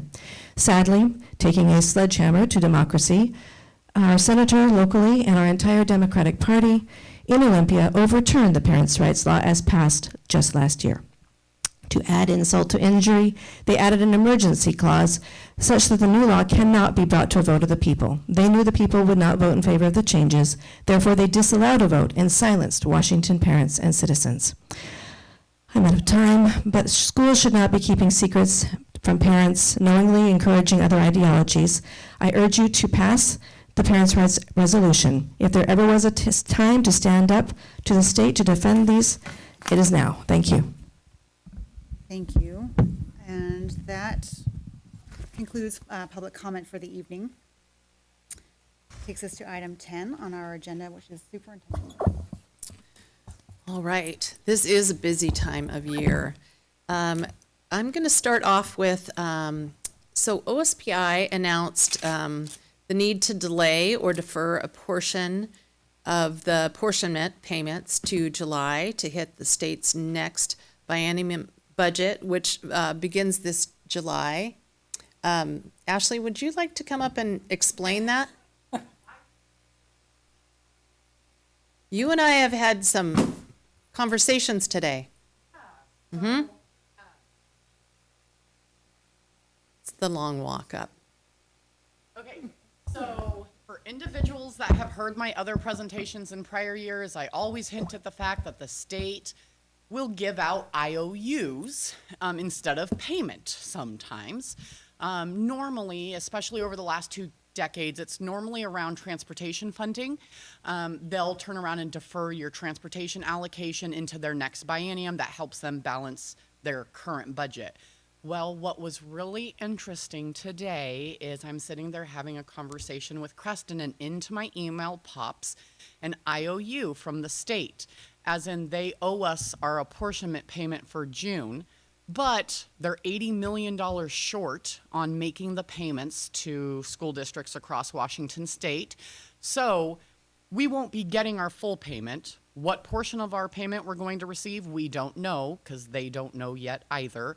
But we'll get something at the end of June. They just can't tell us what. And don't worry, we're still going to receive our full allocation before the end of this fiscal year. So what it means for us is much different than what it means for other districts around us. We have the ability to pay our bills even if the state withholds our apportionment payment. We have a lot of districts around us that do not have the ability to pay payroll, AP costs, keep lights on without these payments from the state at this point. They have no fund balance to pull from. These districts now they have now approximately 3 weeks to go out and find non-voted debt, to turn around and transfer money from capital projects fund into general fund in order to pay these obligations with interest. They're gonna have to pay themselves back, to try to find a way to get through just this month alone. So again, it's June, and we just got notified that our June payment, a portion of it, who knows what, will be withheld. Now, you can't necessarily fault OSPI, because OSPI themselves did not receive enough of an allocation to meet their financial obligations for the school districts, because the state was not able to fully fund this current biennium's budget. So they pushed it into next biennium. But we all know what happens when you do that. You rob Peter to pay Paul, means next year they're already short, and we haven't even started next year. So it is very important for school districts right now to be financially conservative and ensure they have money in the bank to pay each month's payroll and general accounts payable bills to keep the lights on, because it's really volatile right now. The Fed said, hey, we turned around and we're going to fund the Department of Education at its current rate. Well, then they published an article on the 30th of May. No, we've actually cut $12 billion. In what programs, we're not ready to say, but you guys will find out. We still don't have our federal allocations. So this is all part of that bigger picture financial situation that school districts are dealing with. Again, Peninsula School District is fine. I can make payroll, we'll be fine, we can take our IOU, but that's not the nature of what a lot of school districts are dealing with right now. So, no, because other places can't give them an IOU and expect individuals just to say, okay, no problem, I'll see you next month. So we didn't know it was going to come this quickly. Nope. ESDs had no idea about this. So I've been in conversation with 2 ESD superintendents. I've asked them to find out if this is state or if this is an impact of the federal dollars that, or the formulas that have not come forward. But this is not a surprise. This is fruition of about a year since July. And also AASA has come out with some information around not Title I, but all of the rest of the title dollars, all of the rest of the categoricals. There was I want to say it was $6 billion, and the proposal is only to fund 2. So that's 2/3 cuts. So the work that we have done has really been the right work. It is not easy. It has been painful, and it will continue. We foresee that this will continue. We have to stay within our fiscal means. It is our responsibility to our taxpayers. So thank you, Ashley, for coming up. We knew it was coming, but I didn't think it was going to come this fast. And I didn't think it would come from the state yet. No, one of the other things that's left to be seen right now is, piggybacking off of what Creston said, the federal government has created a state competitive grant block, is what they're calling it. So instead of distributing the federal resources in the same manner that they had previously, they're going to distribute it through competitive state block grants. What that means, who knows? No one's able to answer that yet. So again, we truly don't know what it is we are going to be receiving. We're lucky in the sense that our budget's due at the end of August. There's a lot of districts across the state, though, that their budget's due at the end of July, and they still don't have those numbers to budget against. So, but it's happening. So. Thank you, Ashley. Yep. So how long can we survive? Can we go 2 months? Technically, we could probably go 2 months, but we won't have to. So it's the state's just playing the shell game, basically. Right. They have to defer some expenses for 1 month to get into the next biennium until they can start doing their requests for under the next biennium. The issue is that I already know that this will then impact next summer. Yeah. Because if they've already shorted themselves, unless they fix the issue during the next legislative session, which sometimes they do, they buy themselves another year, fix it mid-year for the following summer. But we already know that the state as a whole is in the hole. So unless revenue prospects have significantly increased between now and April-ish, where's the new money coming from? Yeah. There'll be more information at the next board meeting. We'll have more specifics. Like today, it just came at noon. Okay, on that good note, let's switch. This season has been filled with absolute meaningful moments. Today, I just have to do a shout out to Chris and Mel. I think it was just yesterday that you told me that this was going to happen. So I have on my board a hackathon, and then I named it a hackathon. I don't know if you've been in my office, but I just thought a short hackathon could be called a hackathon. Thought it was kind of funny. But there were 2 teachers over at Gig Harbor High School, and Mel, our staff member Mel, went over and created her first hackathon. And so the Gig Harbor High School students were doing a hackathon where they made chatbots to solve an everyday or something that was within the student's life or that day. And so I had the opportunity to go. I know that we'll hear more about this, but it was so fantastic. And the kids were all making their own chatbots to create, nutrition and fashion sense. And there was even, I'm not going to say it's a dating app because it's not an app, but there were all these students that wanted to be better men and women and treat each other better, and so they were making up these chatbots. But it was really fun, and most of them are going on to, I don't know what class that was. Was that? Okay, and they'd already taken their exam. So they were all excited about going off to college, and it was really, really fun. So that was a really fun, unexpected time. I was honored to attend, as many of you will talk about, the School of Distinction Award ceremony, celebrating the dedication of our students, staff, and families.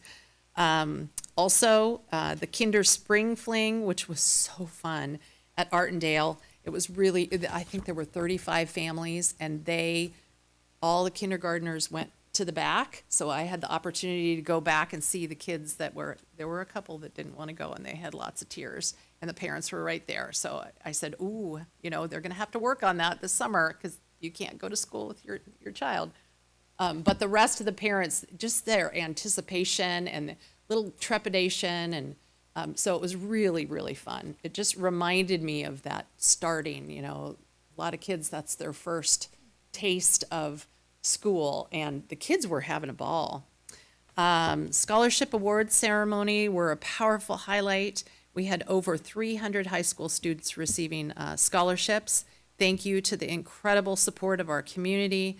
As we look ahead to graduation, the weather is supposed to be good, knock on wood. As we look ahead to next weekend, it does look really good, but I'm really filled with pride for our seniors and all they've accomplished. Just a couple things real quickly. The Tidehawks represent the PSD, and I'm sure you'll talk about that in Washington, D.C. That was momentous. Pioneer Elementary launched their near space balloon, which was so fantastic. And that whole story, I can't wait till it comes out. I haven't seen the video yet. but the students reached a record of 103,607 feet, highest ever by like 30. The payload currently stuck in a tree. That's what I don't know. Is it still stuck? Oh, no. Oh, help it.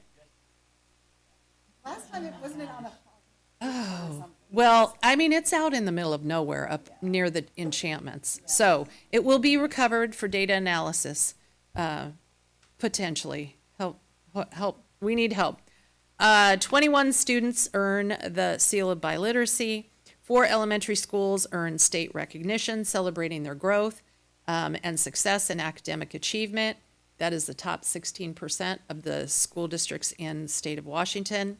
Our WASA awards, we gave PenMet was our partner, and so we were very honored to honor them. Congratulations to our staff and community members who were recognized. And finally, tomorrow we will celebrate our 24-25 retirees right here tomorrow afternoon. We deeply appreciate their years of service and dedication and love and care. And as they cross this finish line, we celebrate you and wish them all the best on their next fun adventure. These moments remind us of why we do this work, supporting students and staff every step of the way. So thank you. All right. That, the kindergarten piece reminds me of that cartoon. I think we've all seen it, like when it's the first day of kindergarten, the kid is clutching to mom because it doesn't want to get on the bus, and then it's the last day of high school, and mom is grabbing onto the kid because she doesn't want him to go. Oh, we were there last year. Okay, thank you. A lot going on. Item 11 is our wrap-up, or board discussion and comments. So who wants to start? You want to start? We'll just go down the line. I'll start because it's very short. Just love this time of year. I'm really excited about the next couple of weeks of all the celebrations and fun things that take place, and looking forward to graduation. It's always a highlight.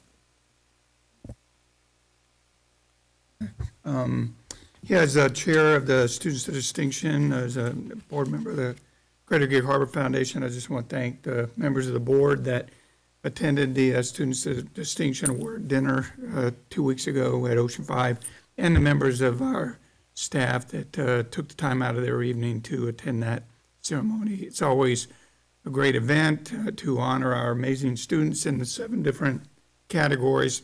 And I know some of our board members and staff participated in the student interviews. And that's always really amazing to get to know each of those students on a personal level, whether it's their academic achievements or their sports, overcoming adversity.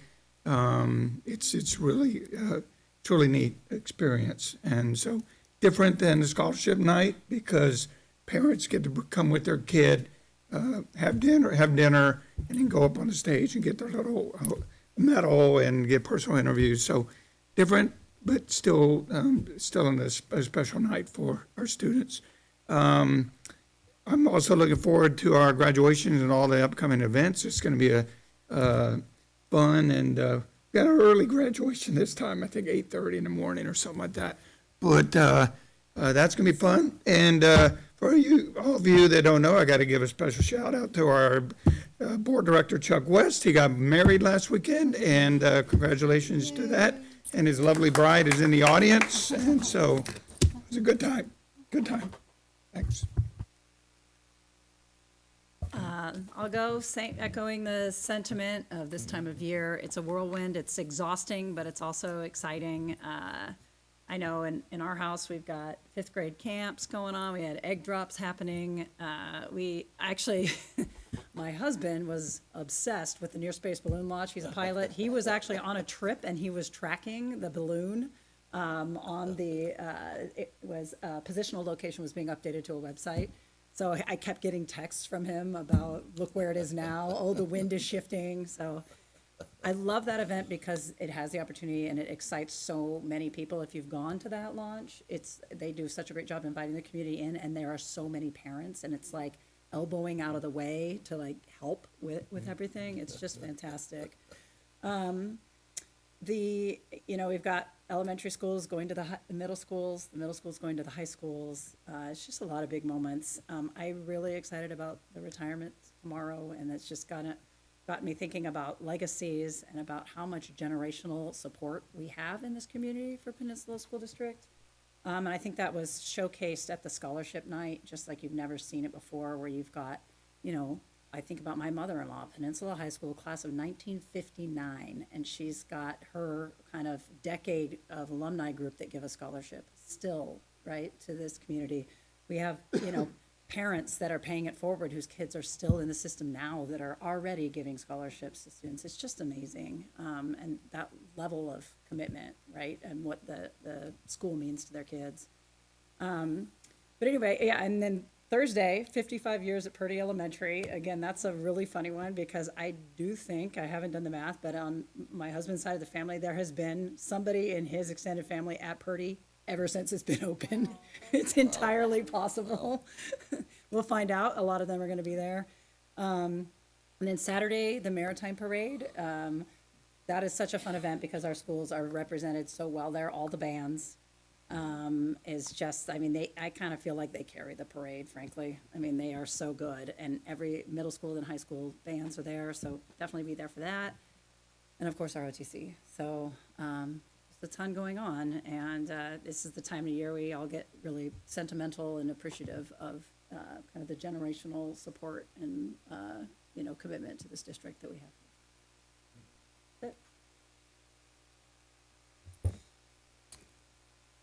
So I just, a couple things. So talking about the bands, Chris and I won at one of their auctions for the Peninsula High School band boosters, a work party. And so we had the three of the guys out cutting Scotch broom this last weekend. And so it was good. Musicians work hard. Yes, they do. So that was really nice to see them. I'm trying to figure out how to say this. I realize as I'm looking around the room here that I am probably the only person here that represents half population. Half the population never went to college. I look around this room, I think every one of you have gone to college. And I think back in high school when I was headed out, I was pretty intimidated by all the hoopla about everybody going to college.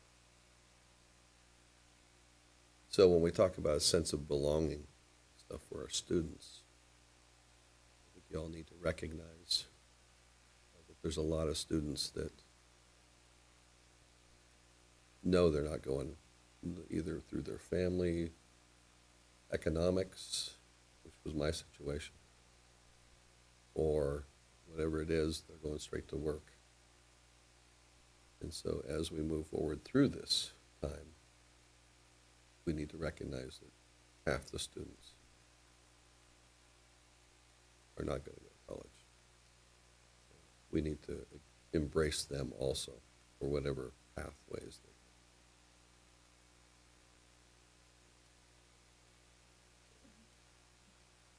Yeah, some of them are going to do military, some are different things, but we just need to acknowledge that. So, thank you. Talked about having signing days too for kids who are starting a job or a career or military or something other than We should find scholarships. But yeah, for sure. I have a kiddo who is in the fire program, so Yeah. he was not ready to move on, and he's loving it. Yeah. Actually, And you can be firefighting very already. successful. Yeah. It looks like. Yes. All right. Well, I too am excited.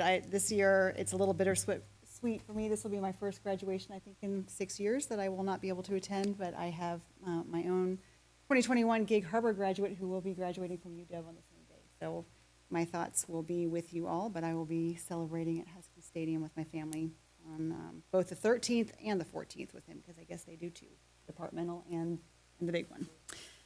And I'm traveling a little bit this week, so It's just hard to miss this time of year. So missing the retirement and the Heron's Key lunch and the Purdy event, all of that. So these are fantastic celebrations. So thank you all for representing and making sure that everyone knows how much the board appreciates this community, our staff members, the families who step up. I just want to talk quickly about our recent trip to Washington, D.C. Ashley was with me and a bunch of parents and 86 kids. I think we were, I don't even remember the number, 155 people or so. 114, felt like 155. We took red-eye flights, so flew all night long, got into Washington, D.C. At 8 o'clock in the morning and rolled right into our itinerary. And I lived in Washington, D.C. I didn't see everything during my time that I lived there that I saw in these 3 days that we were there. It was a fantastic experience.